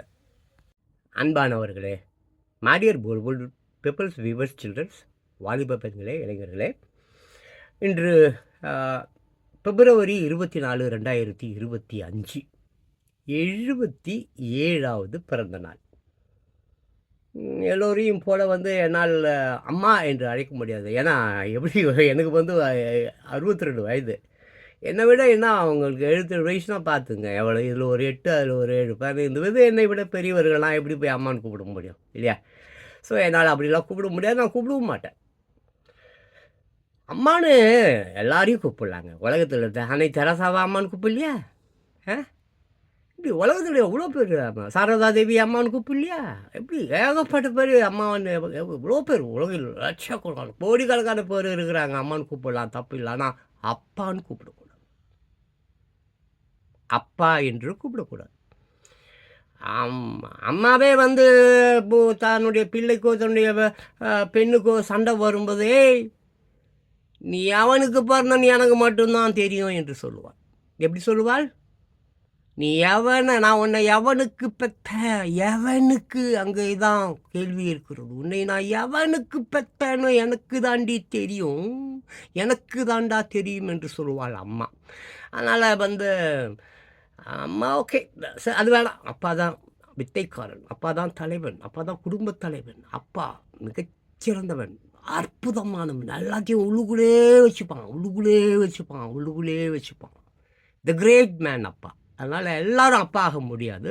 அப்படிலாம் கூப்பிடாதீங்க, எல்லாரையும் அப்பான்னு சொல்லிலாம் கூப்பிடாதீங்க. அந்த திமுக அவர் பேர் என்னது, ஸ்டாலின், ஆமாம், தமிழக முதலமைச்சர், எல்லாம் தப்பு, அதெல்லாம் வஸ்ட்டு. இந்த மாதிரி சரி விட்ரு, அதை பற்றி பேச மாட்டேன். 77வது பிறந்த நாள், அவங்கள பற்றி அப்படியே நம்ம பார்த்துட்டு இருப்போம். ஓகே, செல்வி ஜெயலலிதா. எனக்கு அவங்களுடைய அரசியல் எனக்கு பிடிக்காது. இன்றைக்கி நம்ம செல்வி ஜெயலலிதாவுடைய மைனஸ் ப்ளஸ் நம்ம பார்க்கலாம். சரியா? இந்த வீடியோ மூலியமாக என்னுடைய சொந்த கருத்து தான் இது. என்னுடைய ஆராய்வு, என்னுடைய ஆராய்ச்சி, என்னுடைய ஆய்வுகளில் நான் ஜெயலலிதாவை முதலில் நான் எங்கே தெரியுமா பார்த்தேன்? ஒளி விளக்கு என்கின்ற ஒரு எம்ஜிஆர் 100வது படம், எம்ஜி ராமச்சந்திரன் அவர்களின் 100வது படம் ஒளி விளக்கு படம். அந்த படத்தில் நான் அப்போ சிறு பிள்ளை, எனக்கு என்ன வயது இருந்திருக்கும்? ஒளி விளக்கு படம் அப்போ என்ன எனக்கு வயது இருக்கும்? மேபி ஒரு 8 வயது இல்லை 10 வயது அப்படி தான் இருந்திருக்க முடியும். சரியா தெரியல. அது போனால் கூகுளில் போனால் எல்லாம் எனக்கு கொடுத்துடும். ஸோ அதில் எனக்கு அந்த டான்ஸ் அந்த ஓப்பனிங் ஒரு சாங் ஒன்று இருக்கும். ஓப்பனிங் கிளப்பில் வந்து டான்ஸ் ஆடுற மாதிரி அவ்வளோ அருமையான டான்ஸ். நான் ஜெயலலிதாவுடைய மிகப்பெரிய ரசிகன். ஆமாம், எல்லாம் எத்தனை படங்களில் அவங்க படம் நான் எத்தனை படம் போய் பார்த்துருந்தாலும் எம்ஜிஆருக்காக பார்த்தனோ இல்லையோ ஜெயலலிதாவுக்காக போய் பார்த்துருப்பேன். ஏனென்றால் அந்த நடனம், அந்த டான்ஸ். ஜெயலலிதா சிறு வயதிலேயே வந்து, சின்ன வயதிலேயே வந்து சந்தியா இருக்காங்க இல்லையா, அவங்க அம்மா வந்து சினிமாவிலெல்லாம் வந்து ஜெயலலிதாவை கொண்டு வரணுன்னுலாம் அவங்களுக்கெல்லாம் வந்து ஆசை சுத்தமாக கிடையாது. அவங்க தே பார்ன் வித் த சில்வர் ஸ்பூன்னு சொல்லுவாங்க. பிறக்கும்போதே பணக்காரங்க. ஸோ அவங்க காரு எல்லா வசதியோடு வாழ்ந்தவர்கள்லாம் அந்த கான்வென்ட்டு கூட என்ன ஓடுது இங்கே இந்த இதில் இருக்குது, அமெரிக்கன் எம்பசி பக்கத்தில் இருக்க. அந்த மாதிரி ஞாபகத்துக்கு வரல, இருக்கும். என்னமோ நைஸ் ஸ்கூல் அது, என்னமோ போட்டிருப்பாங்க. அது விட அதை பற்றி பேச வேண்டாம். என்னமோ நான் சொல்ல வந்தேன் நல்ல விஷயம். எஸ், ஆமாம், அந்த சிறு வயதுலேயே வந்து அது டான்ஸிங், பரதநாட்டியம் சின்ன வயது. அப்போ உங்களுக்கு 10 வயதோ 11 வயதோ 12 வயதோ 13 வயதோ என்னமோ தான். மிகப்பெரிய ஸ்டார்ஸ் 2 பேர் அந்த காலத்தில், எம்ஜி ராமச்சந்திரன் அண்ட் சிவாஜி கணேசன். அவங்கக்கிட்ட மேடையில் அந்த ஃபஸ்ட்டு அரங்கேற்றம் பரதநாட்டியம் அந்த பரிசு வாங்கினவங்க யார்? ஜெயலலிதா, சின்ன வயதுலேயே. ஸோ அது ஒரு ஆக்சிடெண்ட். அவங்க நடிகை ஆனதெல்லாம் வந்து ஒரு மிகப்பெரிய ஆக்சிடெண்ட். ஆமாம், அவங்க அம்மாவுக்கு சான்ஸ் இல்லை, வாடகை கொடுக்கல, பெரிய வீடு பெரிய பங்களோ வாடகை கொடுக்கணும், காருக்கு பெட்ரோல் போடணும், இந்த மாதிரி பயங்கரமான இடர்பாடுகள் இடையில் வந்து அவர்கள் ஒரு நடிகையாக வந்தாங்க. மற்றபடி ஜெயலலிதாவுக்கு வந்து வக்கீல் ஆகணும் அப்படின்றது தான் ரொம்ப ஆசை. She wants to be advocate. அதெல்லாம் நடக்கலை. சரி, எல்லோரும் எனக்கு ஒன்று 1000 ஆசை இருக்குது. நான் அமெரிக்காவில் பிறந்திருக்கணும்னு ஆசைப்பட்டேன். அமெரிக்காவிலேயே பிறந்திருக்கேன். அவர் கேவலமான ஒரு ஊரில் பிறந்திருக்குற. இப்படி தான் எல்லோருக்கும் அப்படி ஆசைகள் உண்டு. எல்லா மனிதர்களுக்கும் அப்படி ஒரு ஆசை இருக்கணும். சுவிட்சர்லாண்டில் பிறந்திருக்கக்கூடாதா? ஜப்பானில் பிறந்திருக்கக்கூடாதா? நியூசிலாண்டில் பிறந்திருக்கக்கூடாதா? நார்வேயில் பிறந்திருக்கக்கூடாதா? ஐஸ்லாண்டில் பிறந்திருக்கக்கூடாதா? டென்மார்க்கில் பிறந்திருக்கக்கூடாதா, இப்படி எல்லோருக்கும் நிறைய ஆசைகள் இருக்கும். அப்படி தான். சரி, ஓகே. அவங்களுடைய மைனஸ் பார்க்கலாம், கொஞ்சம் பொறுத்து பார்க்கலாம் அவங்களுடைய மைனஸ். இப்போ அவங்களுடைய ப்ளஸ் பார்த்தீங்கன்னா, அவங்க பாப்பாவாக இருக்கும்போதே அவங்க ஃபேமிலி எப்படி இருப்பாங்க, அவங்க குட்டி பாப்பாவாக இருக்கும். அவங்க ஒன்றும் அந்த மாதிரி ஒரு மிகப்பெரிய பணக்கார குடும்பம், சரியா? அதுக்கு அடுத்தது பார்த்தீங்கன்னாக்கா, இந்த சமர்ப்பணம், அன்பின் தெய்வமாய் அணையா தீபமாய் பண்பின் விளக்கமாய் தமிழகம் காத்த அம்மாவின் 1.5 கோடி அதிமுக தொண்டர்களுக்கு. திஸ் இஸ் ஓகேங்களா? அப்புறம் அப்படியே வந்து அப்படியே மேலோட்டமாக பார்த்துட்டு போயிடலாம். எல்லாம் உங்களுக்கு தெரிஞ்ச விஷயந்தான், உங்களுக்கு தெரியாததெல்லாம் ஒன்றும் கிடையாது. திஸ் ஃபோட்டோ, அப்புறம் திஸ் ஃபோட்டோ, அப்புறம் அப்படியே வந்து இப்போ கடன்னு போயிடலாம். ஏன்னா ஜான்பாஸ்கோ பேச விட்டிங்கன்னா அவன் பாட்டு பேசிகிட்டே கிடப்பான். திஸ் ஃபோட்டோ, அப்புறம் வந்து அப்புறம் பார்த்தீங்கன்னாக்கா இஸ் வா போர்டு வட்பா என்ன அழகு பார்த்தீங்களா? திஸ் வேன், இதெல்லாம் இந்த இது வந்ததுக்கப்புறம், அரசியலுக்கு வந்ததுக்கப்புறம். திஸ் இஸ் சம் வால், யாரோ கொடுத்தாங்க. அதெல்லாம் அங்கே இருக்குது, டீட்டெயில்ஸ் இருக்குது. அது வேணால் நீங்கள் இப்போ. அப்புறம் புரட்சி தலைவரி அம்மா அவர்களின் வாழ்க்கை வரலாறு இங்கே இருக்குது. இந்த புஸ்தகம் வந்து கிடைக்கும். பார்த்திங்களா? புரட்சி தலைவி அம்மா, மக்களால் நான், மக்களுக்காக நான், யார் இளங்கோ. இந்த புஸ்தகம் வந்து கடையில் கிடைக்கும், தாராளமாக நீங்கள் வாங்கி படிக்கிறது வந்தால் படிக்கலாம். ஸோ மேலோட்டமாக அப்படியே நம்ம போயிடலாம். ஆமாம், ஓகேங்களா? ஓகே, இதான் அந்த சின்ன பேபி போல் இருக்குது. ஓகே, அப்படி தான் நினைக்கிறேன். அப்புறம் பார்த்தீங்கன்னாக்கா, திஸ் இஸ் அந்த ஸ்கூல், அவங்க படித்த ஸ்கூல் வேணும். அந்த ஸ்கூல் இது இங்கே இருக்கும். அந்த ஸ்கூல் பேர் இங்கே இருக்குது, இந்த பிஷப் காட்டன் கேர்ள்ஸ் ஸ்கூல். இது வந்து இந்த சென்ட் மார்க்ஸ் ரோடு, பெங்களூருங்க. அது இந்த பெங்களூரில் படித்தாங்கல்ல, அது அப்புறம் இங்கே சென்னையில் படித்தாங்க. அது ஸ்கூல் பேர் நல்ல பேர், இங்கே இருந்தால் காட்டுறேன். அதுக்கப்புறம் வந்து இது சந்தியா அவங்க அம்மா, சந்தியா அவங்க அம்மா, அண்டு ஜெயலலிதா. அப்புறம் வந்து அவங்க அண்ணன், அவர் பேர் ஏதோ தீபனா என்னமோ, அப்படி தான் நினைக்கிறேன், சரியாக தெரியல. அதை உள்ள போய் படிக்கணும்னா படிக்கலாம். அப்புறம் திஸ் இஸ் பாருங்கள் ஸ்கூலு. ஓகே ஆமாம், ஓகே. அப்புறம் திஸ் இஸ் பரதநாட்டியம் தான் ஃபஸ்ட்டு அரங்கேற்றம். இந்த அரங்கேற்றத்துக்கு தான் வந்து எம்ஜி ராமச்சந்திரன் கிட்டேயும் அப்புறம் வந்து சிவாஜி கணேசன் கிட்டேயும் வந்து அவங்க வந்து பரிசு வாங்கினாங்க. அதுக்கப்புறம் அவங்க 2 பேருக்குமே இப்போ பேராவும் நடிச்சிருக்காங்க, அம்மாவும் நடிச்சிருக்காங்க. ஜெயலலிதாவுடைய படங்கள்னு சொல்லி பார்த்தா எங்கிருந்தோ வந்தாலும் சொல்லிட்டு ஒரு படம், சிவாஜி கணேசன் படம். I love that movie. எங்கிருந்தோ வந்தால் அற்புதமான படம் அது. அப்புறம் சூரியகாந்தி, ரஜினிகாந்த் கூட ஏதோ ஒரு படம் இருக்குதுன்னு நினைக்கிறேன், சரியாக தெரில. அது மாதிரி ஏகப்பட்ட படங்கள். நீரு நெருப்புனா டான்ஸ், வா பியூட்டிஃபுல் டான்ஸ் அது. அப்புறம் அந்த 1000ல் ஒருவனில் ஒரு சாங் ஒன்று பாடியிருப்பாங்க, அம்மா என்றால் லலலல் தரராரிரி தரரான், அது 1000ல் ஒருவன். ஸோ லாட் ஆஃப் பிக்சர், காதல் வாகனம், காவல்காரன், ஏகப்பட்ட படங்கள்.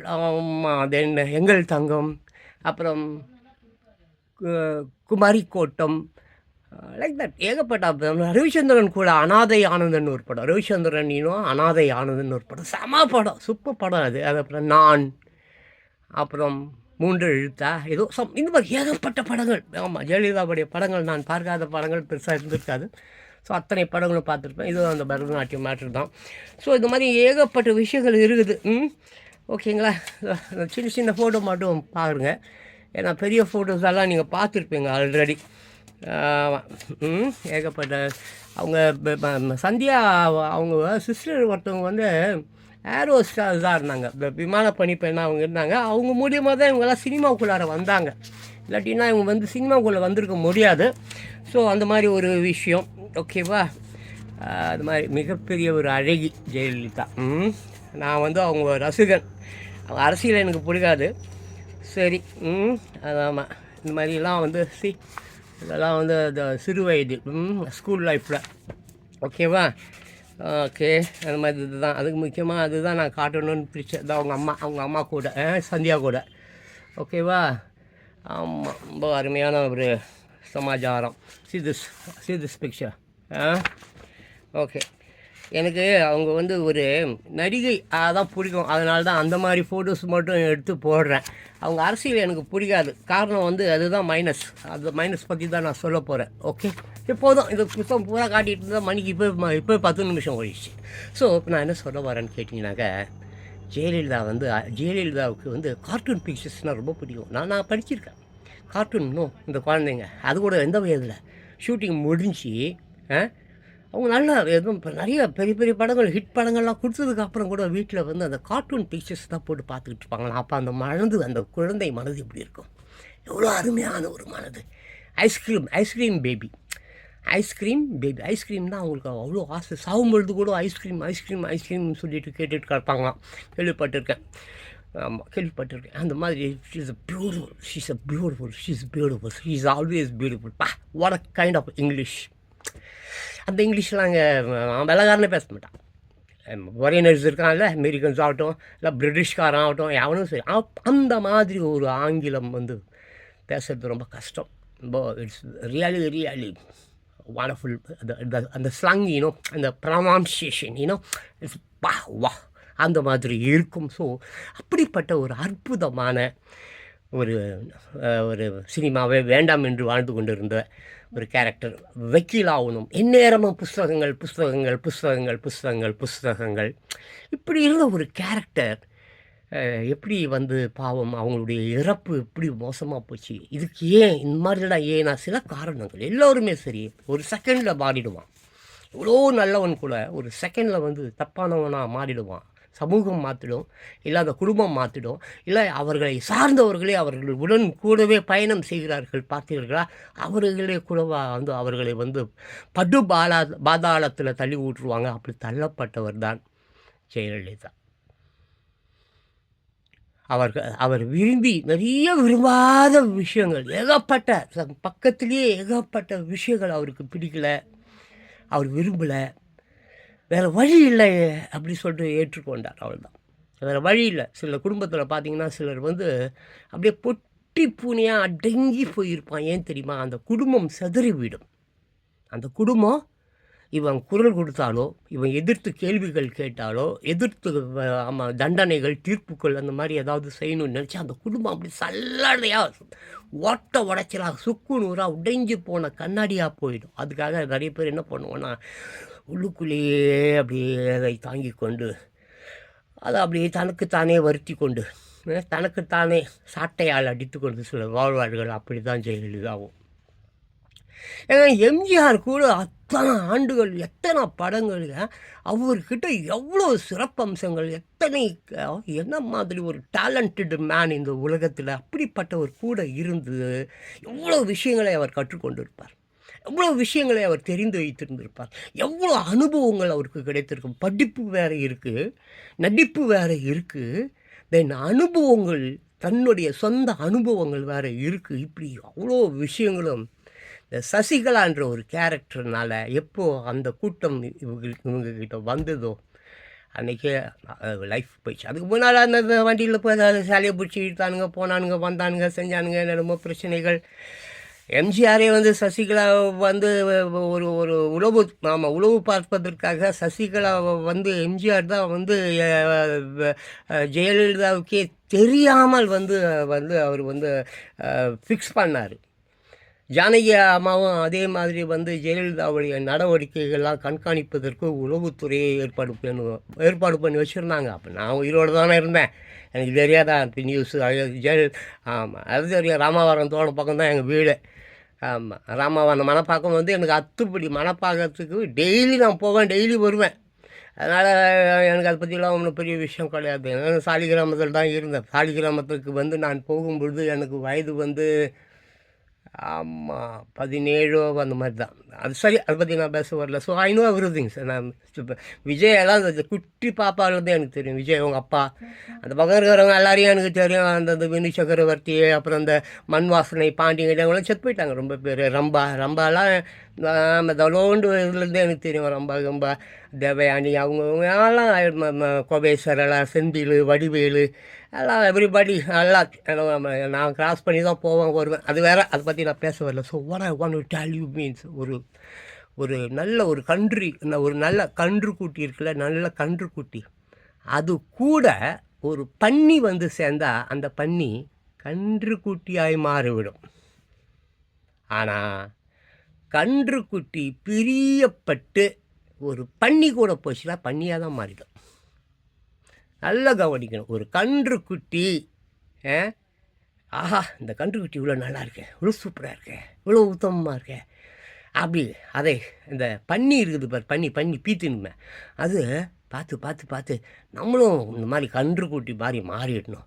சரி, எப்படியாவது இந்த கன்றுக்குட்டி கூட ஒரு நட்பை ஏற்படுத்திக்கிட்டு நம்ம அது கூட போய் சேர்ந்துடணும் அப்படி சொல்லிட்டு வந்தால் கண்டிப்பாக அது என்ன ஆகிடும்னு கேட்டால் கன்றுக்குட்டியாக மாறிடும். அப்போ ஏன் அந்த மாதிரி ஒரு கன்றுக்குட்டி மாதிரி இருந்த ஜெயலலிதா கிட்ட வந்த எல்லா பன்னிகளும் ஏன் கன்றுக்குட்டியாய் மாறவில்லை என்று நீங்கள் என்னை கேள்வி கேட்கலாம். அதான் விதி. ஜெயலலிதா வாழ்க்கையில் அவங்க சந்தித்தது எல்லாமே சோகம்தான். அது யாருக்கும் தெரியாது, எனக்கு தெரியும். அவங்க வாழ்க்கையில் அவங்க நடித்தாங்க, போனாங்க, இருந்தாங்க, சம்பாரித்தாங்க, பெரிய உச்சத்துக்கு போனாங்க, அவார்ட்ஸ் வாங்கியிருக்கலாம், போயிருக்கலாம். But she always in a bad situation. She was எல்லாமே. அதுதான் நான் சொல்ல வந்தேன். ஒரு மனிதன் இறுக்கமாக இருக்கான், சோகமாக இருக்கான், துன்பம் வரும் வேளையிலே சிரிங்க என்று சொல்லு வச்சார் வள்ளுவர் சரிங்க. அந்த மாதிரி எப்பவுமே அவங்க துன்பத்தில் இருந்தவங்க தான். நல்லா யோசிச்சு பாருங்கள். ஒரு நடிகையாக வர வேண்டாம், வக்கீலாக வரணும், நடக்கலை. புஸ்தகங்கள் படிக்கணும், பெரிய பேராசிரியராக வரணும் அப்படின்ற ஆசைகள் அவங்களுக்கு இருந்தது, முடியல. இப்படித்தான் நிர்பந்திக்கப்பட்டு தள்ளப்பட்டார்கள் சொல்கிறோம் பார்த்தீங்களா? அந்த மாதிரி தான் அவங்க அம்மாவால், சந்தியாவால். அப்படி எம்ஜிஆர் கூட சினிமா படங்களில் நடித்துட்டு இருக்கும்போது அவர் இந்த கை பார்ப்பார் எம்ஜிஆர். அப்போ கூட நீங்கள் அரசியலுக்கு வா, எப்போ நடிச்சுட்டு இருக்கும்போதே. அப்புறம் இந்த அம்மா சொந்த பிரச்சனை, அதை பற்றி நம்ம பேசக்கூடாது. ஆந்திராவுக்கு போயிடுச்சு, ஒரு 2 years காலமாக போயிடுச்சு. அவர் வந்தாங்க. அதுக்கப்புறம் இந்த சின்ன பழப்பு சாப்பாடு எல்லாம் வேணும். அப்புறம் சின்ன டேரக்டர்ஸ் எல்லாம் இருக்காங்களா, அவங்ககிட்டலாம் போய் வேஷம் கேட்டாங்க, அது நடிக்கிறதுக்கு தான் வாய்ப்பு கொடுங்க அப்படின்னு. அப்போ கூட எம்ஜிஆருக்கு பயந்துக்கிட்டு யாரும் அவங்களுக்கு வேஷம் கொடுக்கல, நடிக்கிறதுக்கு அவங்களுக்கு முடியல. அப்புறம் ஒரு நாள் இந்த விஷயம் ஆரம் வீரப்பன் மூலியமாக அந்த செய்தி அவருக்கு போய், அப்படியா அவ்வளோ கஷ்டப்படுதா, சரி என்னை பார்க்க சொல்லு அப்படின்னு எம்ஜிஆர் சொன்னார். அப்புறம் போய் ஜெயலலிதா எம்ஜிஆரை பார்த்தாங்க. அதுக்கப்புறம் அவங்களுக்குள்ளார சில விஷயங்கள். அதுக்கப்புறம் அவர் அந்த கட்சியில் இந்த சத்துணவு திட்டம், அது கொள்கை பரப்பு செயலாளர், அப்படி இப்படின்னு சொல்லிட்டு மறுபடியும் சேர்த்து கொண்டார் எம்ஜி ராமச்சந்திரன். அப்படிப்பட்ட சூழ்நிலையில் எப்படியோ இவங்களுக்கு அந்த முதலமைச்சர் ஆசை வந்துருச்சு. முதலமைச்சர் ஆகணும் தூண்டி விட்டானுங்க, திட்டு பசங்க கூட இருக்கிறவனுங்க கெடுத்துட்டானுங்க, மனதை சீரழித்து விட்டானுங்க. சரி, முதலமைச்சர் ஆக வேண்டும் என்ற எண்ணம் எப்பொழுது வந்ததோ அப்பொழுது அவங்களுக்கு கர்வம் தலையடிக்கி ஏறிக்கொண்டது. அதுக்கப்புறம் இந்த சசிகலா, அதுக்கப்புறம் என்னைக்கு அந்த காரில் போகும்போது, சசிகலாவும் ஜெயலலிதாவும் காரில் போகும்போது பார்க்குற சொத்தில் அந்த சஃபையர் தேட்டர், அந்த ப்ளூ டைமண்ட் தியேட்டர், அந்த பக்கம் அந்த மவுண்ட் ரோடு, எதை பார்த்தாலும் டான்ஸி இன்சி, எதை பார்த்தாலும் உடனே வாங்க வேண்டும்னு நினைப்பாங்களாம். இந்த சசிகலா சொல்லிச்சுலாம், அப்படியா ஃபோனை போடுன்னு வாங்கலாம், உடனே ஆக்கிரமிப்பு பண்ணுவாங்களாம், உடனே ஆட்டையை போடுவாங்களாம். அந்த மாதிரி தான் இன்றைக்கி பாவம் எல்லாம் போயிடுச்சு. கவர்மெண்ட் எடுத்துன்னு போயிடுச்சு. பாவம் அவங்க நடித்து சம்பாரிச்சு பணத்தை விட்டானுங்களா ஒழியா, அது கூட ஒழுங்காக ஒரு நடிகையாகவே மிகப்பெரிய ஆமாம், பார்ன் வித் சில்வர் ஸ்பூன் அழகாக இருந்திருக்கலாம். தேவையில்லாத ஒரு அரசியல், தேவையில்லாத ஃப்ரெண்ட்ஷிப்பு, தேவையில்லாத அந்த கல்யாணம் ஒன்று பண்ணாங்களாங்க. ஏதோ வாரிசு ஏதோ அந்த சசிகலா குடும்பத்தில் சேர்ந்து யாரோ ஒரு பக்கம், I don't know where is now. அதெல்லாம் அந்த ட்ரக்கில் இப்போது அந்த இது பேஸ் கார்டன் இல்லையா, வேதா இல்லத்தில், எவ்வளோ கோடியான பணமா, அது ஏதோ ரைடு வருதுன்னு சொல்லிட்டு ஏதோ ஒரு ட்ரக்கில் வச்சு தூக்கிட்டு எடுத்துகிட்டு போன பணத்தை அப்படியே எடுத்துகிட்டு போயிட்டாங்களாம். நிறைய இருக்குது, வீடியோலாம் ஏகப்பட்ட ஆதாரங்கள் கிடக்குது. பட் நான் என்ன சொல்கிறேன்னா, ஜெயலலிதாவுடைய மைனஸ் இது தான். என்ன, அது சசிகலாவுடன் சேர்ந்தது. சசிகலா என்கின்ற ஒரு கேரக்டர் குறுக்கிடாமல் இருந்திருந்தால். அப்புறம் ஆந்திராவுக்கு ஒரு 2 தடவை ஆந்திராவுக்கு சம்டைம்ஸ் ஏதோ 2 வருஷம் போயிட்டாங்க. அது இந்த மாதிரி ஒரு 2 விஷயம். 2வது, எம்ஜி ராமச்சந்திரனுடைய உண்மையான அந்த கருணை அவர் மீது பட்டுக்கொண்டே இருந்திருக்க வேண்டும். அதில் ரொம்ப பேர் வந்து கிராஸ் பண்ணிட்டான். சந்திக்க விடாமல், அதை பண்ண விடாமல், இதை செய்ய விடாமல், அப்படி பண்ணாமல் இப்படி பண்ணாமல் நிறைய பேர் தடை பாவம். ஸோ அதுதான் விஷயம். பட் ஜெயலலிதா வந்து she is the great woman அவன் சொல்ல முடியும். இரும்பு இரும்பு அப்படி சொல்கிறாங்களா, இரும்பு அது மாதிரி தான். But she is not a good politician. நாங்கள் ஒரு பொலிட்டிஷியன் கிடையாது. But she is a beautiful சிந்தனையாளர், அறிவாளர், நிறைய விஷயங்கள். அப்புறம் அந்த ஆட்சிக்கு வந்ததுக்கப்புறம் அவங்க வந்து நிறைய திட்டங்களெல்லாம் வந்து போட்டிருக்காங்க. அது நான் தனியாக இப்போ ஒரு வீடியோ போடுறேன். ஸோ தான் ஜெயலலிதாவுடைய மைனஸ் என்னன்னு சொன்னால், எம்ஜிஆர் கூடவே இருந்தார்கள். அவரிடம் இருந்து அவ்வளோ நல்ல விஷயங்கள், அதை வந்து சரியான முறையில் பயன்படுத்தி கொள்ளவில்லை. அது ஒரு மைனஸ். ரெண்டாவது வந்து அதாவது ஆந்திரான்னு சொன்னால ஒரு 2 இயர்ஸ், அது ஒரு மைனஸ். ரெண்டாவது வந்து மிகப்பெரிய மைனஸ் என்னன்னாக்கா, இந்த சொத்து குவிப்பது. அந்த சொத்து குவிப்பு இருக்கு இல்லையா, ஒரு நாள் இல்லை ஒரு நாள் அது உங்களை கொன்று விடும். இன்றைக்கி இருக்கிற அரசியல்வாதிகள் எல்லாருக்கும் இது ஒரு மிகப்பெரிய தலைவலியாய் வருங்காலத்தில் அமையும். அந்த மாதிரி மக்கள் பணத்தை, மக்கள் வரியை, மக்களுடைய இரத்தத்தை, அவனுடைய உழைப்பை, அவனுடைய வேர்வையை அட்டை பூச்சி மாதிரி உரிந்து உட்டிக்கும் இந்த அரசியல்வாதிகள் தப்பான விதங்களில் அந்த மாதிரி சொத்து சேர்த்து வைத்திருப்பதை இயற்கை ஒருபோதும் அனுமதிக்காது. ரொம்ப நாள் வந்து அது வந்து அவங்க வச்சு ஆள முடியாது. அதுக்கு உதாரணம் ஜெயலலிதா. ஜெயலலிதாவுடைய சொத்தெல்லாம் என்னாச்சு, இப்போ ரீசெண்ட்லி இப்போ அந்த ஒரு கோர்ட்டு பெங்களூரில் இருக்குது, அகரஹாரா ஏதோ அது எல்லாத்தையும் திருப்பி கொடுத்துருக்கு. எத்தனையோ கிலோ தங்கங்கள் அது இதெல்லாம் திருப்பி கொடுத்துருக்குது. அதை எல்லாம் விட்டு ஏழை மக்களுக்கும் ஏதோ சொல்லியிருக்காங்க. This is good. MG Ramachandran அவர்கள் வந்து தன்னுடைய சொத்தை வந்து குறிப்பிட்டவர்களுக்கு அவங்க அதை யார் அந்த ஜானகி அவங்க அந்த வளர்ப்பு பையன் சுதாகரனா வந்து, சுதாகரன் இல்லை இன்னொரு சுதாகர்னு நினைக்கிறேன். அதான் ஜெயலலிதாவுக்கு ஜானகிக்கு ஜானகியின் மூத்த பையன், வேறு கணவருக்கு பிறந்த பையன். இவங்களுக்கு எல்லாரையும் அதெல்லாம் கொடுத்துட்டாங்க. அவங்க பார்த்துன்னு இருக்கிறாங்க. இந்த காலேஜ் அது இது எம்ஜி ராஜ்குமார் காலேஜ், ஸ்கூல்ஸ், அது இது ஜேஆர்கே, அந்த மாதிரி ஏகப்பட்ட விஷயங்கள். அது போக மித்த சொத்துக்கள் எல்லாம் கண் இல்லாதவர்களுக்கு, காது இல்லாதவர்களுக்கு சொல்லிட்டு அவர் வந்து கொடுத்துட்டு போயிட்டார். Is a great man, Jesus மாதிரி. ஜீசஸாக இருந்தால் கூட அவர் பாவம், அவர் ஏதோ ரொட்டி துண்டை வச்சுக்கின்னு ஏதோ பிரசங்கம் பண்ணின்னு இருந்தார். ஏதோ பாலைவனம் கீழைவனம் வனந்தரம் அப்படி போய் சுற்றிக்கின்னு எங்கேயாவது ப்ரேயர் பண்ண வேண்டியது. எல்லோரும் தன்னை போல் பிறரை நேசி, தட்டுங்கள் திறக்கப்படும், கேளுங்கள் கொடுக்கப்படும் பிரசங்கத்தோடு அவர் போயிட்டார். பெருசாக அவர் யாருக்கு என்ன உதவி செஞ்சார், போனார் வந்தார் நமக்கு தெரியாது. பாவம், அந்த நல்லவரையும் சிறுவையில் அரைஞ்சி கொண்டுட்டானுங்க. பட் இந்த நல்லவர் அந்த மாதிரிலாம் செய்யலை. பட் எம்ஜி ராமச்சந்திரன் உலகம் அழிந்தாலும் அவர் வாழ்வார். அவர் புகழ் வளர்ந்து கொண்டே தான் இருக்குமே தவிர, ஜெயலலிதா அதே மாதிரி தான் இருந்திருக்க வேண்டியது. சேம் லைக் எம்ஜிஆர் மாதிரியே தான் ஜெயலலிதாவும் இருந்திருக்க வேண்டும். விதி சதி செய்து விட்டது. தப்பான சிநேகிதம், தப்பான நட்பு, தப்பான பழக்க வழக்கங்கள் அதெல்லாம் சேர்ந்து அவரை வந்து ஒரு வழி பண்ணிச்சு. எனவே இது 77வது பிறந்த நாள். இந்த பிறந்த நாளில் ஜெயலலிதாவுடைய மைனஸ் என்னவென்றால் சசிகலா மட்டும்தான். அவங்க ப்ளஸ் என்னென்னா அவங்களுடைய அறிவு, சிந்தனை எல்லாமே, அவங்களுடைய அந்த அதீத உழைப்பு, நடிப்பாகட்டும், பாட்டாகட்டும், தென் அரசியலில் கூட ஏகப்பட்ட விஷயங்கள் பண்ணியிருக்காங்க. இப்போ ஒரே ஒரு விஷயம் என்னன்னாக்கா, அந்த சொத்து குவிப்பு. ஆமாம், ஊராஞ்சொத்தை ஆட்ட போடணுன்னு நினச்சி தப்பு இல்லையா? தப்பு தானே. அது ஏழைகள் சொத்தாச்சு, ஏழைகள் வரி பணமாச்சு. பாவம் ஊடு வாசல் இல்லாமல் ரோட்லேயே கிடக்குறானேப்பா. கீரையை விற்று, ட்ரெயினில் சமுசாவை விற்று, ஊடு இல்லாமல் பனியில் குளிரில் வெயில்லன்னு சொல்லிட்டு, கோயிலில் அன்னதானம் மயிர் தானம்னு சொல்லிட்டு அதெல்லாம் வாங்கி துணுகுன்னு பத்தாக்குறைக்கு இந்த சாமி காப்பாற்றுன்னு சொல்லி சம்பாரிச்ச 10 ரூபாயும் கொண்டு போய் அவன் உண்டியில் போட்டுட்டு இவன் தண்டகர்மாந்தான் ரோட்டில் படுக்கிறான். பாவம், மக்கள் அறிவு இல்லாதவன், படிக்கலானாலும் படிக்க மாட்டுறானுங்க. அந்த மாதிரி இந்த படிங்களானாலும் படிக்காத பசங்க, அறிவு இல்லாத பசங்களுக்கு இந்த மாதிரி நான் அறிவு உள்ள மக்கள் எவ்வளோ படிப்புப்பா, எவ்வளோ படிப்பு படித்து கடைசியில் பாமர மக்கள், இப்போ பாமர மக்கள் பணத்தை ஏமாற்றிட்டீங்களே, இது பாவம் தானே.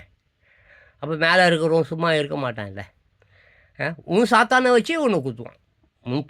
முன்னால் சைடில் இல்லை எல்லாருமே சாத்தான் தானேப்பா. சாத்தானை போய் நீ வெளிநாட்டில் இருந்தால் கூப்பிட்டு வரணும் தான். வீட்லேயே பக்கத்துலேயே 10 பேர் 20 பேர் 30 பேர் அல்லக்கை நொல்லக்கை படை சொறி ஷரங்குன்னு வச்சுன்னு இருக்கிறிய, அவனு பிஷ்குன்னு குத்திட்டு போக போகிறான். சரி, எனவே ஆராய்ப்பி சொர்க்கத்தில் திறப்பு விழா இன்ப சோலை வசந்த விழா பக்கத்து பருவநிலா லலலலா தனனா சந்தோஷமாக இருங்க. எம்ஜி ராமச்சந்திரனும் ஜெயலலிதா அவர்களும் ஆர்ஐபி. சந்தோஷமாக நிம்மதியாக மேல் உலகத்துலேயாவது ஹாப்பியாக இருங்க என்றென்றும். RIP. Rest in peace. Rest in peace. Thank you.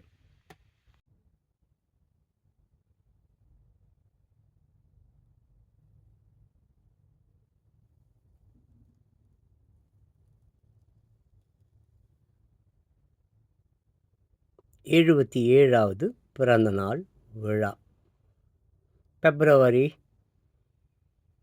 24, 2025.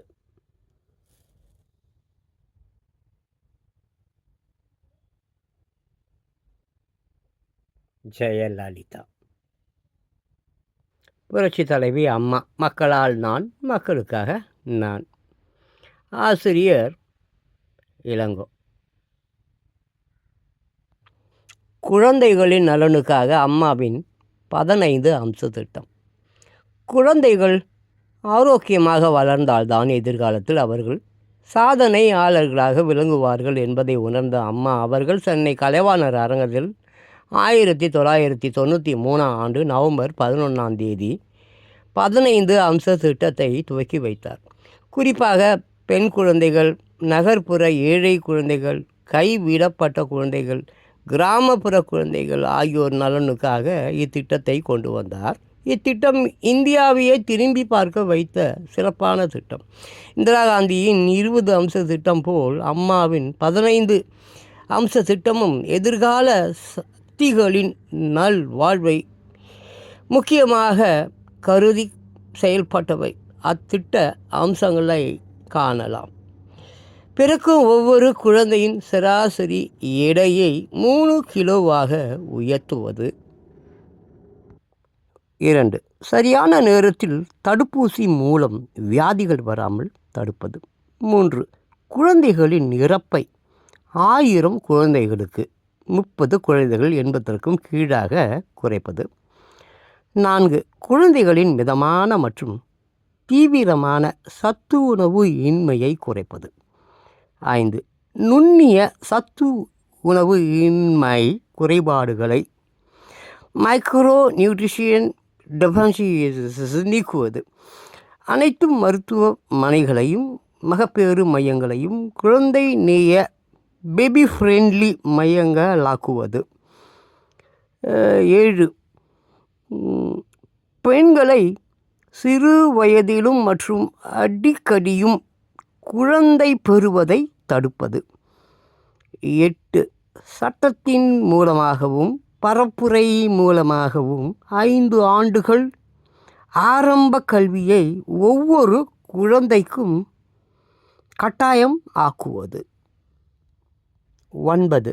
பெண் குழந்தைகளின் படிப்பு அறிவையும் சமூக நிலைமையையும் உணர்த்துவது. 10.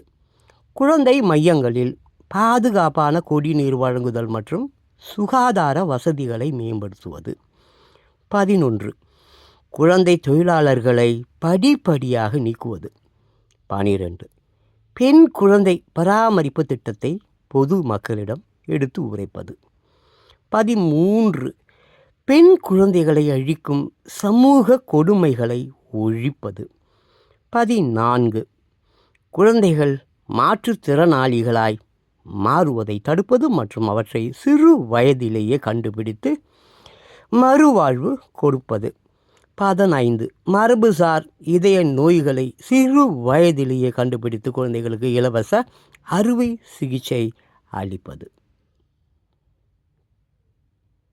இத்திட்டங்களை சிறப்பாக செயல் வடிவங்களுக்கு கொண்டு வந்தார் அம்மா. மேலும் இத்திட்டங்கள் சிறப்பான முறையில் செயல்பட சிறப்பான ஏற்பாடுகள் செய்யப்பட்டன. அவை: 1. குழந்தை நல திட்டங்களை மேற்பார்வை மற்றும் ஆய்வு செய்யும் குழுவும் ஓர் உயர்மட்ட பணிக்குழுவும் அமைப்பது. 2. குழந்தை நல மையங்கள் குழந்தை மற்றும் பெண் நல மையங்களாக மாற்றுவது. குழந்தை நலன் திட்டங்கள் அருமையாக செயல்பட்டு வருகின்றன. உலகம் போற்றும் உன்னத மக்கள் நலத்திட்டங்கள், மேலும் சாதனைகள். அம்மா ஜெயலலிதா அவர்கள் மக்களின் நல்வாழ்விற்காகவே தன்னை அர்ப்பணித்து கொண்டார். மக்களுக்காக நான், மக்களால் நான் என்ற ஒப்பற்ற தத்துவத்தின்படி இறுதி வரை வாழ்ந்து சாதித்தவர். அவர் ஆட்சி பொறுப்பில் இருந்த காலத்தில் மக்களுக்கான நலத்திட்டங்களை செயல்படுத்தி கொண்டே இருந்தார். தேர்தல் சமயத்தில் மக்களுக்கு சொல்லும் வாக்குறுதிகளை நிறைவேற்றுவதில், செயல்படுத்துவதில் ஆர்வம் காட்டி செயல்படுத்தினார். முதல் முறையாக 1991 அவர் பதவி ஏறிய உடனேயே தனது வாக்குகளை செயல்படுத்த ஆரம்பித்தார். அவர் செய்த நலத்திட்டங்களை உலகமே போற்றி பின்பற்ற ஆரம்பித்தது. குறிப்பாக அம்மாவின் பல திட்டங்களை மற்ற மாநிலங்கள் பின்பற்ற தொடங்கின என்பதே அவரின் சாதனைகளாய் சொல்லலாம். 1. மலிவு விலை மதுவை ஒழித்தல். 2. இளம் பெண்களின் திருமணத்துக்கு தாலி தங்கம். 3. பெண் சிசு கொலைகளை தவிர்க்க தொட்டில் குழந்தைகள் திட்டம். 4. முதியோர் உதவித்தொகை ரூபாய் 1000 ஆக உயர்வு. பட்டுக்கோட்டை கல்யாண சுந்தரம், பேரறிஞர் அண்ணா போன்றோரின் நூல்களை நாட்டு உடைமையாக்கல். பள்ளி மாணவர்களுக்கு விலையில்லா பாட புத்தகங்கள், விலையில்லா சைக்கிள்கள், விலையில்லா மடிகணினி லேப்டாப், விலையில்லா அரிசி. கோயில்களில் ஒரு கால பூஜை திட்டம். கோவில்களில் தினமும் அன்னதானம் வழங்கல். பாழடைந்த புராண கோவில்களை புனரமைக்க உதவி. பள்ளிகளில் இலவச கல்வி உபகரணங்கள். பெண்களின் பிரச்சனைகளை தீர்க்க மகளிர் காவல் நிலையங்கள். பெண் கமாண்டோக்கள் பிரிவை இந்தியாவில் முதலில் உருவாக்கல். மக்களின் குறைகளை தீர்த்து வைக்க அம்மா அழைப்பு மையங்கள். ஏழை எளிய கர்ப்பிணி பெண்களுக்கு வளைகாப்பு. அம்மா திட்ட முகாம்கள். விலையில்லா மிக்சி கிரைண்டர் மின் விசிறி. மழைநீர் சேகரிப்பு திட்டம் இந்தியாவே பின்பற்றும் அற்புதமான ஒரு திட்டம். முஸ்லிம்கள், கிறிஸ்துவர்கள் புனித பயணங்கள் மேற்கொள்ள நிதி உதவி. அம்மா பூங்காக்கள், அம்மா உணவகங்கள் பிற மாநிலங்கள் பின்பற்றிய அருமையான ஒரு திட்டம். நில அபகரிப்பு சட்டத்தை கொண்டு வந்து பறிக்கப்பட்ட நிலங்களை மீட்டெடுத்தல். கந்துவட்டி ஒழிப்பு திட்டத்தை கொண்டு வந்தார். கச்சத்தீவை மீட்டெடுக்கும் திட்டம். தமிழக உரிமையை மீட்க மத்திய அரசுக்கு எதிராக வழக்கு. 69% இட ஒதுக்கீடு. காவலர்களுக்கு தனி ரேஷன் முறை. காவலர்களுக்கு குடியிருப்புகள். காவலர்களுக்கு மழை கோட்டுகள். ஒவ்வொரு காவல் நிலையத்திற்கும் ஜீப்கள். இலங்கை தமிழர்களை மீட்டெடுக்க திட்டம். பண்டிகை கால பரிசுகள். இலவச வேட்டி, சேலை, பச்சரிசி, சர்க்கரை, ரொக்கம் ரூபாய் 100. சென்னை மக்களின் குடிநீர் தேவையை பூர்த்தி செய்ய வீராணம் குடிநீர் திட்டம். ஒகேனக்கல் கூட்டு குடிநீர் திட்டம். ஏழை எளிய மக்களுக்கு பசுமை வீடு திட்டம். எளிய மக்களின் வீடுகளுக்கு விலையில்லா விளக்குகள். ஒவ்வொரு வீட்டிற்கும் 100 யூனிட் இலவசம். நெசவாளர்களுக்கு குறைந்த செலவில் வீடுகள். சூரிய மின்சக்தியோடு தெரு விளக்குகள். தொழில் முனைவோர் மேம்பாடு திட்டம். ஒவ்வொரு மாணவருக்கும் தன் திறமைகளை மேம்படுத்தும் திட்டம். பின்தங்கிய மாவட்டங்களில் கல்வியை மேம்படுத்த முன்மாதிரி பள்ளிக்கூடங்கள் துவங்கும் திட்டம். பெண் குழந்தை பாதுகாப்பு திட்டம். ஒரு குடும்பத்தில் ஒரு பெண் இருப்பின் 22,000 ரூபாய் வைப்பு திட்டம். இது இன்று 50,000 உயர்த்தப்பட்டது. விவசாயிகளின் வாழ்க்கை மேம்பட உழவர் சந்தை. பண்ணை பசுமை நுகர்வோர் கடை. அம்மா பண்ணை பசுமை கடைகள். ஔவையார் விருது மகளிர் தினத்தன்று பெண்களின் சாதனைகளுக்காக வழங்குதல். மாணவர்களுக்கு இலவச புத்தகப்பை ஜியோமெட்ரிக் படி. மாணவர்களுக்கு இலவச காலணிகள். அம்மா உடற்பயிற்சி நிலையங்கள். அம்மா ஆரோக்கிய திட்டம். பேருந்து நிலையங்களில் அம்மா தாய்ப்பால் வழங்க தனி அறை திட்டம். குறைந்த விலையில் அம்மா குடிநீர், அம்மா உப்பு, அம்மா மகளிர் சிறப்பு உடல் பரிசோதனை திட்டம், அம்மா முழு உடல் பரிசோதனை திட்டம் பொது, குறைந்த விலையில் அம்மா மருந்தகங்கள், அம்மா மகப்பேறு சஞ்சீவி திட்டம், ரூபாய் 4 லட்சம் வரை இலவச அறுவை சிகிச்சை திட்டம், மருத்துவ காப்பீடு திட்டம், பள்ளிகளில் இலவச கல்வி, அம்மாவின் தொலைநோக்கு பார்வை 2023, பிரம்மாண்டமான ஜவஹர்லால் நேரு விளையாட்டு அரங்கம் உருவாக்கல் 1993, 8ஆம் உலக தமிழ் மாநாடு நடத்தல், தெற்காசிய விளையாட்டுப் போட்டிகள் நடத்தல், விலையில்லா ஆடு மாடுகளை வழங்கல், மகளிர் சுய உதவி குழுக்களை உருவாக்குதல், விலையில்லா சானிடரி நாப்கின் வழங்கல், பிரசவ ஆலோசனை உதவித்தொகை, ஆரோக்கியத்திற்கான அம்மா கிட், உள்ளாட்சியில் பெண்களுக்கு 50% ஒதுக்கீடு, இந்தியாவில் எவரும் சாதிக்காத சாதனை, குழந்தைகளுக்கு தாயின் இனிஷியல், காவிரி நடுவர் மன்ற ஆணையை நாளிதழில் வெளியிடல், முல்லை பெரியாறு நீர்பரல் திட்டம், கீபோர்டு மற்றும் மஹிந்திரா நிறுவனங்கள் தமிழ்நாட்டில் அமைய ஏற்பாடு செய்தார், தாபடுவாண்ட் நைலான் தொழிற்சாலை தொடங்க உதவி செய்தார், குறைந்த விலைக்கு சிமெண்ட் விற்பனை, கிலோ 20 ரூபாய்க்கு தரமான அரிசி, பல அயல் நாட்டு கம்பெனிகளை தமிழகத்திற்கு வரவழைத்து வேலை வாய்ப்பை பெருக்கினார், காஞ்சிபுரம், ஸ்ரீபெரும்புதூர், உரகடம் ஆகிய இடங்களில் உயர் தொழில்நுட்ப சிறப்பு பொருளாதார மண்டபங்களை துவக்கல், சென்னை மாநகர பேருந்துகளில் முதியோர்களுக்கு கட்டணமில்லா பண சலுகை, அரசு மருத்துவக் கல்லூரிகள் மாவட்டத்திற்கு 1 என்ற கணக்கில் திறக்க திட்டமிட்டார், அரசு பள்ளிகளும் கல்லூரிகளும் கூடுதலாக திறக்க ஏற்பாடு செய்தார், அரசு மருத்துவமனைகளை தனியார் மருத்துவமனைகளுக்கு இணையாக தரத்தை உயர்த்தச் செய்தார், மாற்றுத்திறனாளிகள் நலனுக்கான திட்டங்கள், அரசு பெண் ஊழியர்களுக்கு 6 மாத மகப்பேறு விடுப்பு, மீனவர்களுக்கு எந்திரங்கள் விலைக்கு வாங்க மானியம், தமிழகத்தில் சிறப்பு பாதுகாப்பினை ஏற்படுத்தினார்,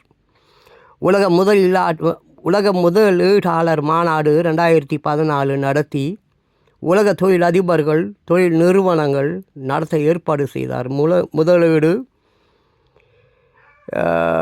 2,42,160 கோடி, அவரின் மக்கள் நலத்திட்ட சாதனை பற்றி எழுத புத்தகங்கள் பத்தாது, அவரின் பல திட்டங்கள் இந்திய உலக பொருளாதார அறிஞர்களால் பாராட்டப்பட்டன, தனது தொலைநோக்கு திட்டமான 2023க்குள் தமிழகத்தை சகல துறைகளிலும் முன்னணிக்கு கொண்டு வந்து ஏழ்மை இல்லாத பூமியாக்க கடுமையாக உழைத்தார் அம்மா.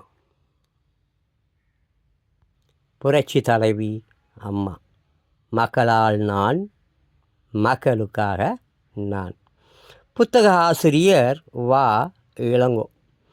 இந்த புத்தகம் கடையில் கிடைக்கும். நிறைய புக் ஸ்டாலுங்கள் நிறைய மவுண்ட் ரோட்டில் ஏகப்பட்ட புத்தகங்கள் கடையில் இந்த புத்தகம் கிடைக்கும். புத்தகம் முழுவதும் படித்து சொல்லணும், அதுக்கு 2-3 நாள் ஆகிடும். Anyway, thank you my dear beautiful peoples. ஆமாம், ஜெயலலிதா அவர்களின் இந்த திட்டங்கள் பாருங்கள். Okay, thank you.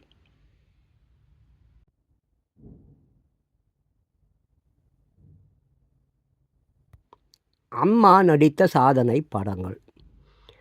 புரட்சி தலைவி அம்மா அவர்கள் தன் 13 வயதில் நடிக்க துவங்கி சுமார் 127 படங்களில் நடித்திருக்கிறார். அவர் வெறுமனே நடித்துவிட்டு செல்லாமல் தன்னுடைய சிறப்பான நடிப்பை வெளிப்படுத்தித்தான் ஒரு சிறந்த நடிகை என்பதை வெளிப்படுத்தி இருக்கிறார். நடிப்பில் பலவித பரிமாணங்களை வெளிப்படுத்தி இருக்கிறார். ஒவ்வொரு படத்திலும் தனது தனி திறமையை மக்கள் விரும்பும்படி செய்திருக்கிறார். அவர் தமிழில் முதல் படம் நடிப்பதற்கு முன்னர் பல்வேறு மொழி படங்களில் நடித்து தன் நடிப்பை மெருகேற்றி தனித்தன்மையான நடிப்பால் மக்களின் என்றென்று மறக்க இயலாதபடி உணர்த்தி இருக்கிறார். அவரின் படப்பட்டியல் இதோ. 1. ஸ்ரீசைல மகாத்மியம் கன்னடம் 1961. மன் மோஜி இந்தி 1962.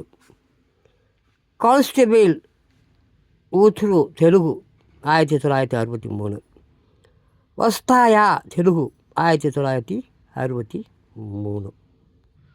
5 மனோ அலியா கன்னடம் 1964. 6 சின்னதம்பை கன்னடம் 1964. 7 அமரசில்பி ஜங்கன்னாச்சாரி கன்னடம் 1964. அப்புறம் 8 அமர சில்பி ஜக்கண்ணா தெலுங்கு 1964. 9 வெண்ணிறை ஆடை முதல் தமிழ் படம் 1965. அப்புறம் 10 நன்ன கர்ப்பவையா கன்னடம் 1965.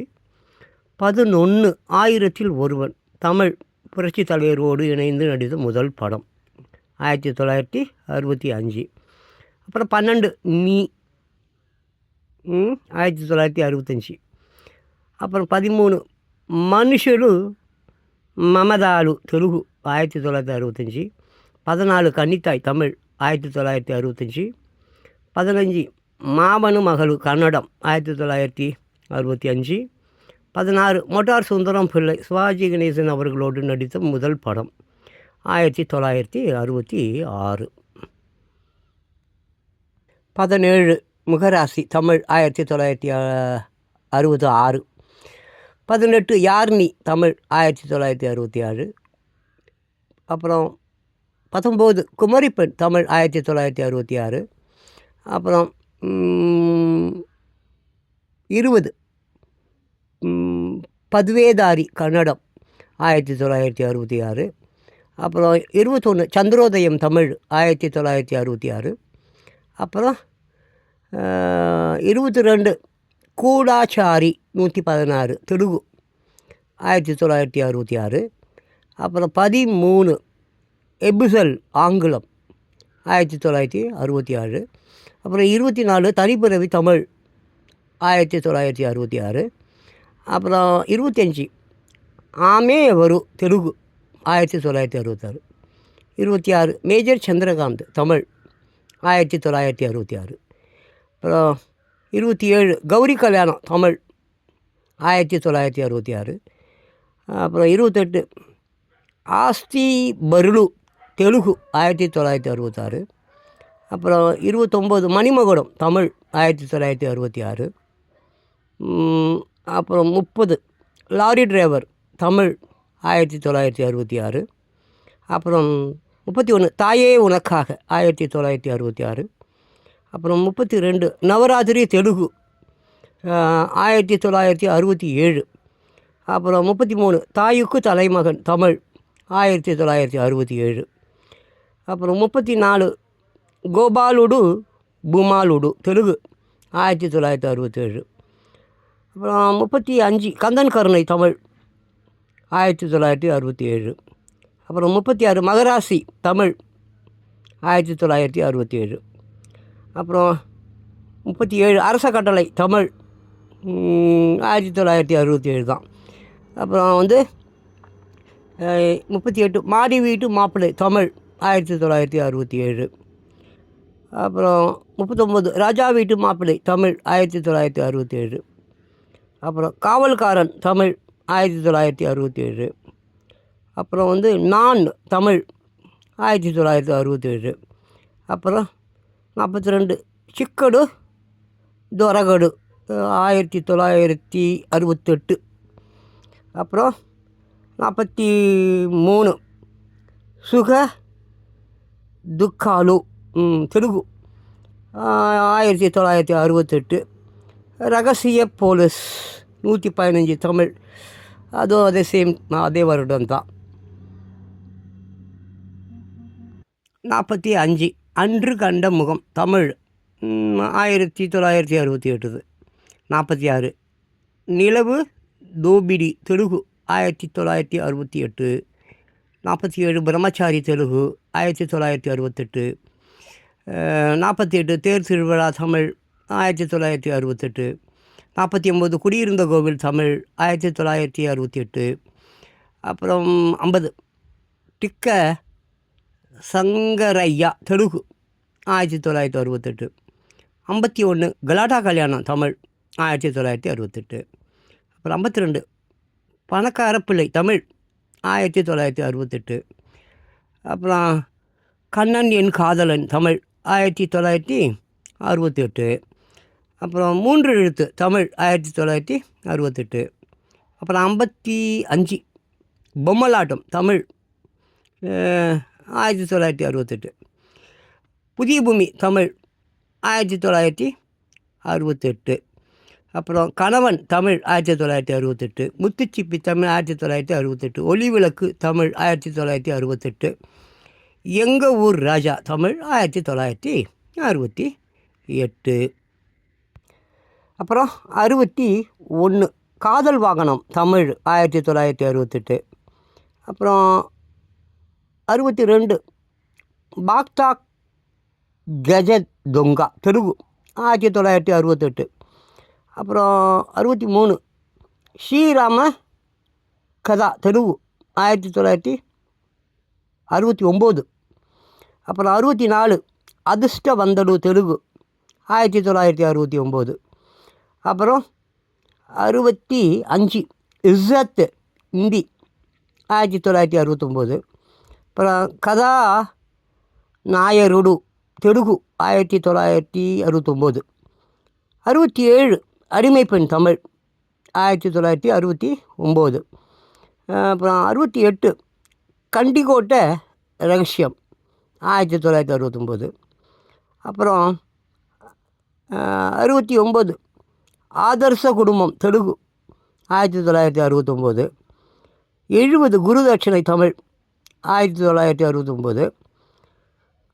கதலடு வதலடு தெலுங்கு 1969. அப்புறம் 72 தெய்வமகன் தமிழ் 1969. நம் நாடு தமிழ் 1969.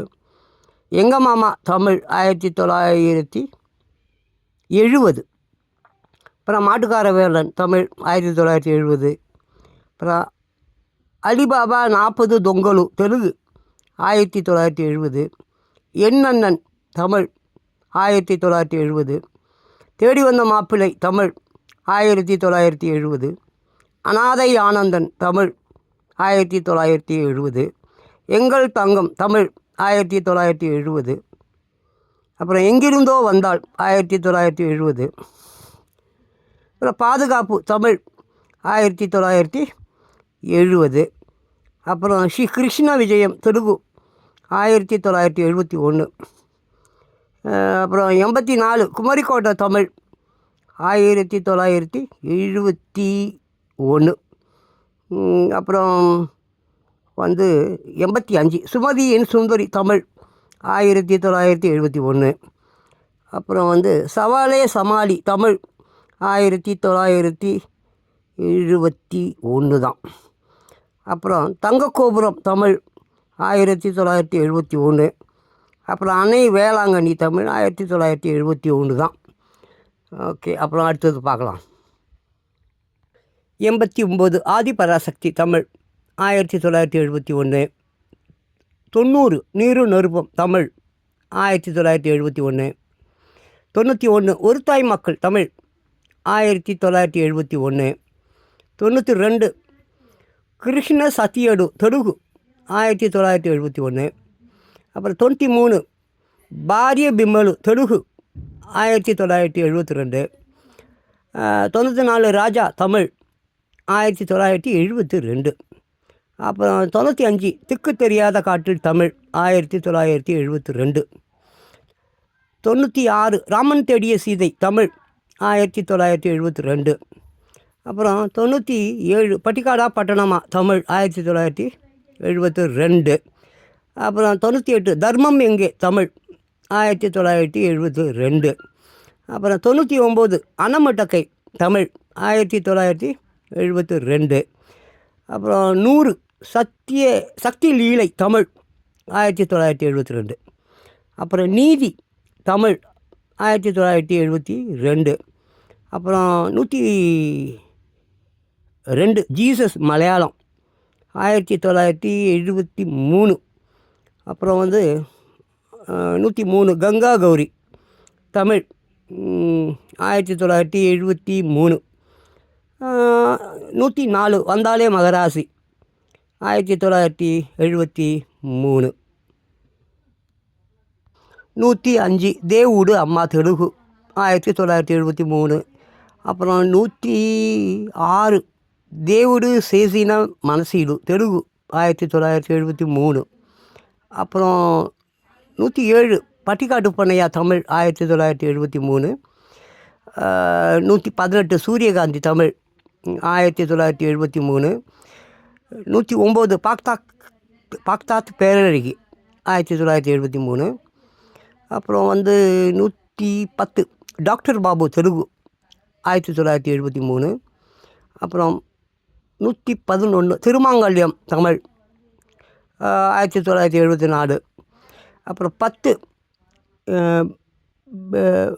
பெல்லிலு தெலுங்கு 1974. அப்புறம் வந்து 113 தாய் தமிழ் 1974. 114 வைரம் தமிழ் 1974. அப்புறம் 115 அன்பு தங்கை தமிழ் 1974. அன்பை தேடி தமிழ் 1974. அப்புறம் 117 சினிமா பைத்தியம் தமிழ் 1974. அப்புறம் 118 அவன்தான் மனிதன் தமிழ் 1975. அப்புறம் வந்து 119 யாருக்கும் வெட்கமில்லை தமிழ் 1975. அப்புறம் வந்து 120 அவளுக்கு 1000 கண்கள் தமிழ் 1975. அப்புறம் 121 பாட்டும் பரதமும் தமிழ் 1975. அப்புறம் 122 கணவன் மனைவி தமிழ் 1976. அப்புறம் 123 சித்ரா பௌர்ணமி தமிழ் 1976. அப்புறம் 124 உன்னை சுற்றும் உலகம் தமிழ் 1977. அப்புறம் 125 கிருஷ்ணலீலா தமிழ் 1980. அப்புறம் 126 நாயகுடு வியகுடு 1983. 80ங்க 80 83 தான் போடுகுது. அப்புறம் 127 நதியை தேடி வந்த கடல் 80 தான் 83 இல்லை. அம்மா தமிழ் தெலுங்கு கன்னடம் படங்களில் அதிகமாய் நடித்திருக்கிறார். ஒரு மலையாளம் ஆங்கில படங்களில் நடித்தார். அவர் நடித்த படங்களில் நமது புரட்சித் தலைவர் எம்ஜிஆர் அவர்களோடு 28 படங்களிலும், நடிகர் திலகம் சிவாஜி கணேசனோடு 17 படங்களிலும் நடித்தார்.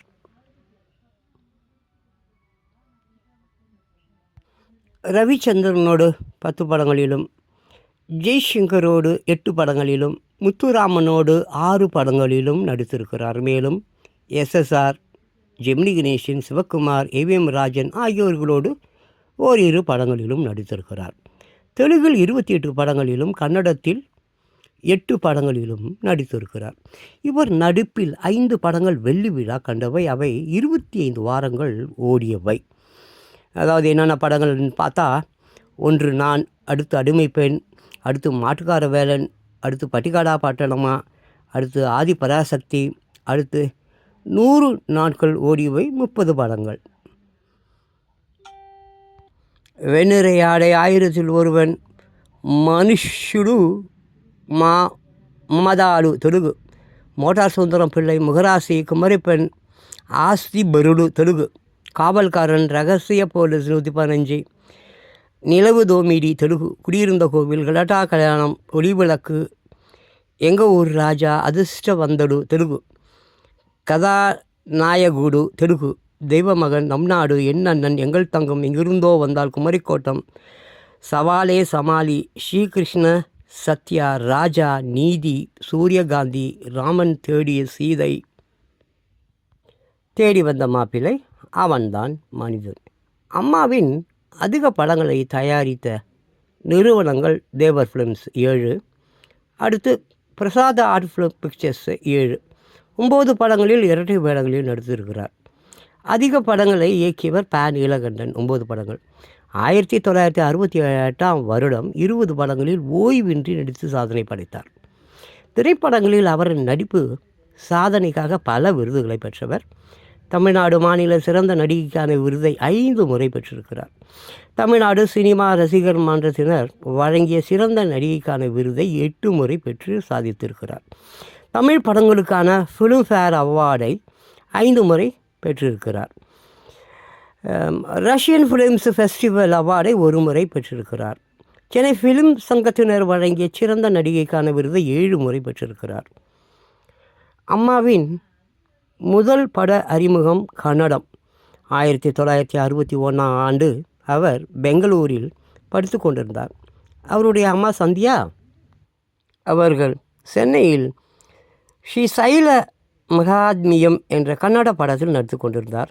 கோடை விடுமுறைக்காக சென்னை வந்தார் அம்மா. அப்போது அவரின் வயது 13 மட்டுமே. தாயார் நடிக்கும் ஸ்டுடியோவிற்கு சென்றார் அம்மா.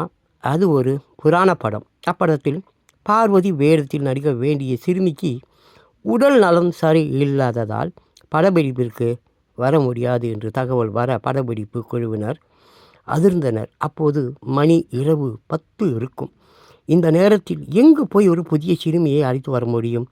படக்குழுவினர் கையை பிசைந்தனர். அப்போது தயாரிப்பாளரின் பார்வை அழகுடனும் துருதுருப்புடனும் தன் தாயோடு அமர்ந்திருக்கும் அம்மாவை பார்த்தார். இயக்குனரை அழைத்து அம்மாவை காண்பித்து இச்சிறுமியையே பார்வதியாகவே நடிக்க வைத்து விடலாம் என்று கூற, இயக்குனரும் சரி என்று சொல்ல இருவரும் சந்தியா அம்மாவை அணுகி தங்கள் மகளை பார்வதியாக நடிக்க வேண்டினார். இக்கட்டான இந்த நேரத்தில் உதவுவதே மனிதாபிமான செயல் என்று நினைத்த சந்தியா மகளை நடிக்க வைத்தார். இயக்குனர் சொன்ன காட்சியை உள் வாங்கி கொண்டு முதல் காட்சியிலேயே சிறந்த முறையில் நடித்து கைத்தட்டல் வாங்கினார். இதுதான் அம்மாவின் முதல் பட அனுபவம். கன்னட படம். பன்மொழி வல்லுனர். அம்மா அவர்கள் பன்மொழி வல்லுனர். அவர் தமிழ், தெலுங்கு, கன்னடம், இந்தி, ஆங்கிலம் என பல மொழிகளில் பேசும் ஆற்றலை பெற்றிருந்தார். அவர் சிறந்த படைப்பாளியாக திகழ்ந்தார். படிப்பதில் மிகுந்த ஆர்வம் கொண்டிருந்த அவர் சிறு பருவத்தில் இருந்தே நேரம் கிடைக்கும் போதெல்லாம் படித்து கொண்டே இருப்பார். அவரின் உலக அறிவாற்றல் படித்ததன் மூலம் கிடைத்ததே. இதை பற்றி பல இடங்களில் குறிப்பிட்டு பேசியிருக்கிறார். அவரின் இல்லத்தில் பெரிய நூலகமே இருக்கின்றது. தமிழில் முதல் பட அறிமுகம் 1961 முதல் பட அறிமுக படத்திற்கு பிறகு படிப்பில் கவனம் செலுத்தி வந்தார் ஜெயலலிதா அவர்கள். அப்போது அவர் சென்னை சர்ச் பார்க்கில் படித்து வந்தார். மரம் அமைதியாக இருந்தாலும் காற்று அமைதியாக இருப்பது இல்லை என்ற கருத்திற்கு ஏற்ப 1962ஆம் ஆண்டு மன் மௌஜி என்ற இந்தி படத்தில் நடித்தார். அவருக்கு படிப்பு கெடக்கூடாது என்று தாய் சந்தியா எண்ணினார். அதனால் மகளை விடுமுறை நாட்களில் அனுமதித்தார். குறிப்பாக வருட விடுமுறைக்கு மட்டுமே. அவரின் நடிப்பு திறனை கண்ட தெலுங்கு பட அதிபர்கள் அவரை தங்கள் படங்களில் நடிக்க வைத்தனர். விடுமுறை காலங்களில் நடிப்பது தவறில்லை என நினைத்த அவர் கான்ஸ்டபிள் உத்ரு ஒஸ்தயா என்ற 2 படங்களில் 1963 நடித்து நல்ல பெயர் வாங்கினார். திரைப்படங்களில் அவ்வப்போது நடித்ததோடு நடிகர் YG மகேந்திரன் அவர்கள் தந்தையார் YG பார்த்த சாரதி நடத்தி வந்த யுனைடெட் இமேச்சூர் ஆர்டிஸ்ட் என்ற நாடக குழுவில் சில நாடகங்களிலும் நடித்து தனது நடிப்பு திறனை வளர்த்து கொண்டார். முன்னாள் ஜனாதிபதி வி கிரி அவர்களின் மகன் சங்கர் கிரி எடுத்த ஆங்கில ஆவணப்படம் ஒன்றிலும் விடுமுறை நாட்களில் நடித்தார். திரைப்படங்கள், நாடகங்கள், இசை, நடனம் என கல்விக்கு மாறுபட்ட செயல்களில் ஈடுபட்டாலும் கல்வியில் இருந்து தனது நாட்டத்தை குறைக்கவே இல்லை. தனது எதிர்காலமே கல்விதான் தீவிரமாக படித்தும் வந்தார்.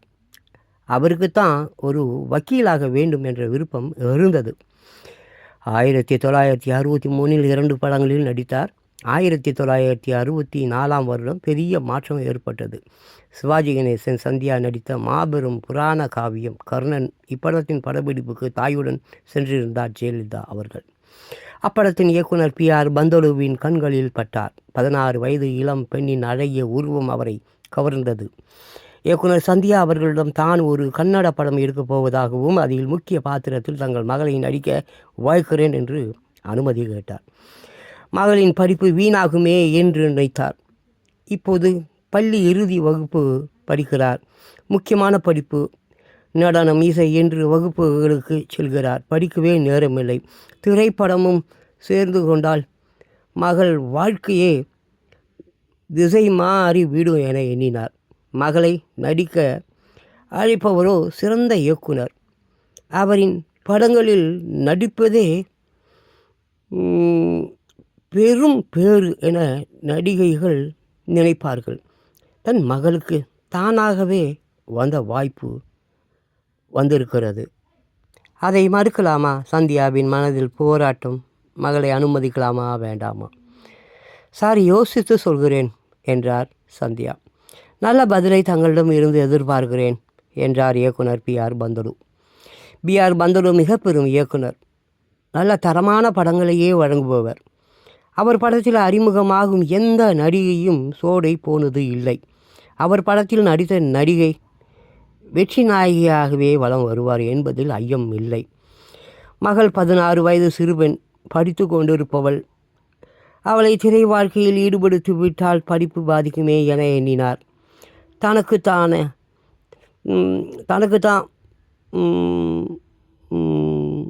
உயர் படிப்பு இல்லாமல் போய்விட்டது. மகளாவது உயர் படிப்பு படித்து வாழ்க்கையில் உயரட்டுமே என சிந்தித்தார். என்றாலும் இயக்குனர் மூலம் நல்ல வாய்ப்பு தேடி வருகிறது, அதை இழக்கக்கூடாதே என தனக்குள் அலை பாய்ந்தார் சந்தியா. இறுதியாக தன் மகள் இசை, நடனம், பாடல் என திரைத்துறைக்கு அவசியமான வித்தைகளை கற்றிருக்கிறாள். அதை வீணாக்கவும் கூடாது என எண்ணிய அவர் இயக்குனரை அழைத்து, சார், அவள் படிப்புக்கு இடையூறு இல்லாமல் படப்பிடிப்பு நடத்துங்கள் என்றார். அம்மா, தாங்கள் கூறியபடியே படப்பிடிப்பை நடத்துகிறேன் என்று அவர் சொல்லியபடியே அம்மாவை வைத்து இயக்கிய சிறந்த படம் 1964 வந்த கன்னட படம் சின்னத கொம்பே. இப்படத்தில் அவரின் சிறந்த நடிப்பை மக்கள் பாராட்டினர். திரை உலகிற்கு திறமையான அழகான ஒரு நடிகை கிடைத்து விட்டார் என மக்கள் அவரை வரவேற்றனர். இப்படத்திற்கு அம்மா பெற்ற சம்பளம் ரூபாய் 3000. அம்மாவின் சின்னத கொம்பே பட அறிமுகத்தை இன்னொரு முறையிலும் சொல்வார்கள். நடிகர் திலகம் சிவாஜி கணேசனும் சந்தியா அவர்களும் நடித்த கர்ணன் படத்தின் 100வது நாள் விழாவின் போது சந்தியா அம்மா தன் மகளை அழைத்து வந்தபோது அவரை பார்த்த பந்தலு அவர்கள் ஜெயலலிதா அம்மாவை தனது படத்தில் நடிக்க அழைத்ததாகவும் சொல்வார்கள். எப்படி இருப்பினும் அம்மா இவ்வுலகிற்கு அறிமுகமானார். அதுதான் சரித்திரம் முக்கியம். தமிழில் தங்கம்மா அறிமுகம். இயக்குனர் ஸ்ரீதர் அவர்கள் தமிழ் திரைப்பட உலகில் சாதனையாளர். தமிழ் சினிமாவை வித்தியாசமான கோணத்திற்கு கொண்டு சென்றவர். திரைப்படம் என்பது வசனங்களால் நிரப்பி வைக்கப்பட்டு கொண்டிருந்தபோது வித்தியாசமான கேமரா கோணங்களால் ரசிகர்களை ஈர்த்தவர். திரைப்படம் என்பது காட்சி வடிவம் என்பதை உணர்ந்து செயல்பட்டவர். 19 வயதிலேயே எதிர்பாராதது என்ற அற்புதமான கதையை கொடுத்தவர். புதிய முகங்களை அறிமுகப்படுத்தி வெற்றி கண்டவர். வித்தியாசமான கதைகள், காட்சிகள், பாடல்கள், இடங்கள். இந்த சமயத்தில் ஸ்ரீதரும் நடிக்க அழைத்திருந்தார். படிப்பே முக்கியம் என்று கல்லூரிக்கு வந்திருந்தார். முதல் நாள் வகுப்பு. எல்லா புதிய மாணவர்களும் மகிழ்ச்சியாக இருக்கும் நாள். மறுநாள் ஆசிரியை வந்தார். புதிய பூக்கள் என அமர்ந்திருக்கும் மாணவிகளை பார்த்தார். தன்னை அறிமுகப்படுத்தி கொண்டு பாடங்களை நடத்த ஆரம்பித்தார். தான் சொல்வதை எழுதுங்கள் என்று ஆசிரியர் கூற அமைதியாக மற்றவர்களை பார்த்து கொண்டிருந்தார். ஆசிரியர் அவரை பார்த்து, நீ நோட்டு கொண்டு வரவில்லையா? இல்லை. ஏன் கொண்டு வரவில்லை? பேனா கொண்டு வந்திருக்கிறாயா? இல்லை. எதுவுமே கொண்டு வரவில்லை என்றால் எதற்காக வகுப்புக்கு வந்தாய் என்று ஆசிரியர் கேட்க, தனக்கும் கல்லூரிக்கும் ஒத்து வராது என்பதை உணர்ந்தவரின் கல்லூரி வாழ்க்கை மதியத்தோடு முடிந்தது. அகம் அவரின் கல்லூரி வாழ்க்கை 1.5 நாளில் முடிந்துவிட்டது. வீட்டுக்கு சென்ற ஜெயலலிதா தன் தாயிடம், அம்மா, இனி கல்லூரிக்கு போக மாட்டேன், நடிக்கப் போகிறேன் என்றார். இந்த நேரத்தில் இயக்குனர் ஸ்ரீதரின் அழைப்பு அவரை திரை உலகிற்கு ரத்தின கம்பளம் விரித்து கம்பீர நடையை நடக்க வைத்தது. நாடகமும் டாக்குமெண்ட்ரி படமும். ஜெயலலிதா அவர்களின் தாயும் சித்தி வித்யாவதியும் YG பார்த்தசாரதி ராஜலட்சுமி தம்பதிகள் தொடங்கி நடத்தி வந்த யுனைடெட் மெச்சூர் ஆர்டிஸ்ட் UAA நாடக குழுவில் நடித்து வந்தனர். அக்குழுவில் சோவும் இருந்தார். சமீபத்தில் 7/12/2016 மறைந்த சோ அவர்கள் ஜெயலலிதாவின் நீண்டகால நண்பர். அதாவது அவரின் 4 வயதில் இருந்தே சோ நல்ல நண்பர். ஜெயலலிதாவை சந்தித்த போது சோவுக்கு 18 வயது. 1952 நாடக குழுவிலும் நடித்து கொண்டிருந்தார். சோ நாடக ஒத்திகை சந்தியா வீட்டில் நடக்கும். அப்படி போகும்போது தான் சிறுமியான ஜெயலலிதாவை சந்தித்தார். ஜெயலலிதா அவர்கள் இறுதி ஆண்டு படித்து கொண்டிருந்த போது ஜெயலலிதாவை நடிக்க YG தம்பதிகள் வேண்டினர். அவரும் நடிக்க ஒப்புக்கொண்டார். ஸோ அவர்களோடு the whole truth, the tea house of the August 3 போன்ற நாடகங்களில் நடித்தார். ஜெயலலிதா அவர்கள் ஆங்கில புலமை கொண்டவர் என்பதால் அந்த நாடகங்களில் ஆங்கிலத்திலும் பேசி அற்புதமாக நடித்து கைத்தட்டல் பெற்றார். அவரின் இயல்பான நடிப்பை கண்டு பல வருட அனுபவம் பெற்ற நாடக நடிகர்களே அவரை பாராட்டினார்கள். முன்னாள் குடியரசுத் தலைவர் V.V. கிரி அவர்களின் மகன் சங்கர் கிரி ஒரு டாக்குமெண்ட்ரி படம் எடுக்க விரும்பி ஆங்கில அறிவு திறன் கொண்ட ஒரு நடிகை ஒருவர் தனது படத்தில் நடிக்க தேவை என்று OGPயிடம் அவர் மனைவியிடமும் கேட்டார். இருவரும் உடனடியாக சிபாரிசு செய்தது ஜெயலலிதா அவர்களை தான். சங்கர்கிரி சந்தியாவை சந்தித்து தனது படத்தில் தங்கள் மகள் நடிக்க அனுமதி கேட்டார். படிக்கும் பிள்ளையை நடிக்க வைக்க முதலில் தயங்கினாலும் மகள் பல்வேறு திறமையை பெற்று கொள்ளட்டும் என விடுமுறை நாட்களில் நடிக்க அனுமதித்தார். அவர் நடித்த டாக்குமெண்ட்ரி படம் எபிஸ்டில் நாடகமும் டாக்குமெண்ட்ரி நடிப்பு அவர் சினிமாவில் நடிக்கும் திறனை பெற்று தந்தது. பல வித்தியாசங்களுக்கு வழிகாட்டிய இயக்குனர் மேதை நவீன உத்திகளை கை ஆண்டவர். 1965 ஆண்டு வெண்ணிறை ஆடை என்ற தனது புதிய படத்திற்கு இயல்பான நடிப்பை வழங்கக்கூடிய தமிழை நன்கு உச்சரிக்கத்தக்க மெலிந்த மலர்ச்சியான முகம் கொண்ட தேவதை போன்ற இளம் பெண்ணை தேடிக்கொண்டிருந்தார். அந்த புரட்சி இயக்குனரின் கண்ணில் பட்டார் அம்மா ஜெயலலிதா அவர்கள். அவரை பார்த்து அடுத்த கணம் இவரே வெண்ணிறை ஆடையின் கதாநாயகி என்ற முடிவுக்கு வந்தார் ஸ்ரீதர். ஆம், ஜெயலலிதா அம்மாவே கதாநாயகி ஆனார். இப்படத்தில் அவரோடு ஸ்ரீகாந்த், வெண்ணிறை ஆடை நிர்மலா, வெண்ணிறை ஆடை மூர்த்தி, ஆஷா போன்றவர்கள் நடித்தனர். இங்கே சின்ன குறுக்கீடு. ஒரே நாள் கல்வி வாழ்க்கை.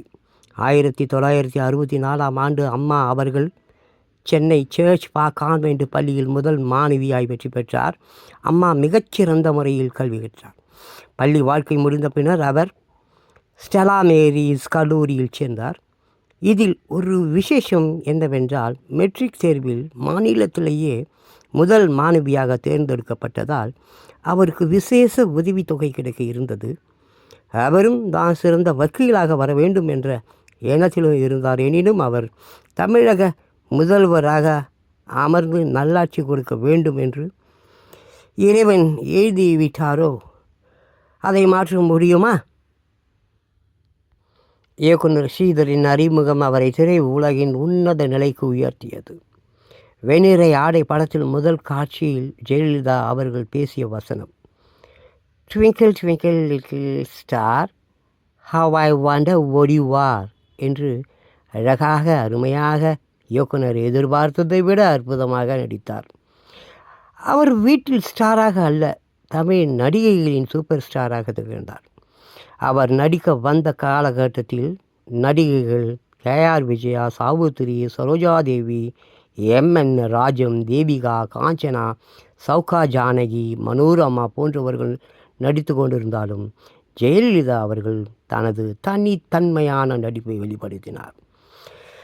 தனது அற்புதமான நடிப்பை ஆரம்பத்திலேயே வெளிப்படுத்தி மக்களை கவர்ந்தது மட்டுமன்றி முன்னணி கதாநாயகர்களோடு நடிக்க ஆரம்பத்தில் 2 ஆண்டுகளில் நடித்தார். 80 திரையுலக சாதனை. புரட்சித் தலைவர், மக்கள் தலைவர் MGR, நடிகர் திலகம் சிவாஜி, SSR, ஜெய்சங்கர், ரவிச்சந்திரன், ஜெமினி கணேசன், முத்துராமன் போன்றோரோடு நடித்தார்.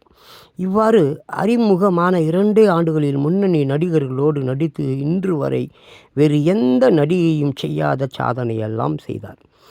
1961 முதல் 1980 வரையிலான 20 ஆண்டுகள் முன்னணி நட்சத்திரமாய் திகழ்ந்தார் என்பது திரை வரலாறு. அதற்கு காரணம் அவரின் தொழில் பக்தி, திறமை, கடுமையான உழைப்பு, புதிய புதிய விஷயங்களை கற்றுக்கொண்டு அதை சரியான முறையில் திரையில் பயன்படுத்திய குணம், நடிப்பு, நடனம், பாடல் என திரை உலகின் அனைத்து துறையிலும் சாதனையாளராக திகழ்ந்தார். இன்னும் அவரின் திரை சாதனையை எவராலும் குறைத்து மதிப்பிட முடியாது. சில படங்கள் கமர்ஷியல் ரீதியாக இருப்பதும் அப்படங்களில் கூட தனது நடிப்பு திறனை வெளிப்படுத்தவே செய்து இருப்பார். நாளாக பெண்களுக்கு முக்கியத்துவம் கொடுக்கும் படங்களில் நடித்து தனது பெருமையை வளர்த்து கொண்டார் ஜெயலலிதா. முதல் படமே அவருக்கு முக்கியத்துவம் கொடுக்கக்கூடியதாக அமைந்தது. சூரியகாந்தி, திருமாங்கல்யம், கணவன் மனைவி, அன்பு தங்கை, எங்கிருந்தோ வந்தால், அன்பை தேடி, தாய், நான் போன்ற பல படங்களில் அவரின் நடிப்பு திறன் ஒளிவிட்டு பிரகாசித்தது என்றே சொல்லலாம். கதாநாயகியை மையமாக கொண்ட 15 படங்களில் அவர் நடித்து வரும் சிறப்பு அவரின் நடிப்பு திறமையை இன்னமும் மிக சிறந்த முறையில் பயன்படுத்தி இருக்கலாம் என்றே சொல்ல தோன்றுகிறது. ஜெயலலிதா எல்லா மொழிகளிலுமே நடித்தார். தமிழில் 87, தெலுங்கில் 29, கன்னடத்தில் 7, மலையாளத்தில் 1, ஆங்கிலம் 1, இந்தியில் 2 என 127 படங்களில் நடித்த நல்ல திறமையான நடிகை என பெயர் பெற்றார்.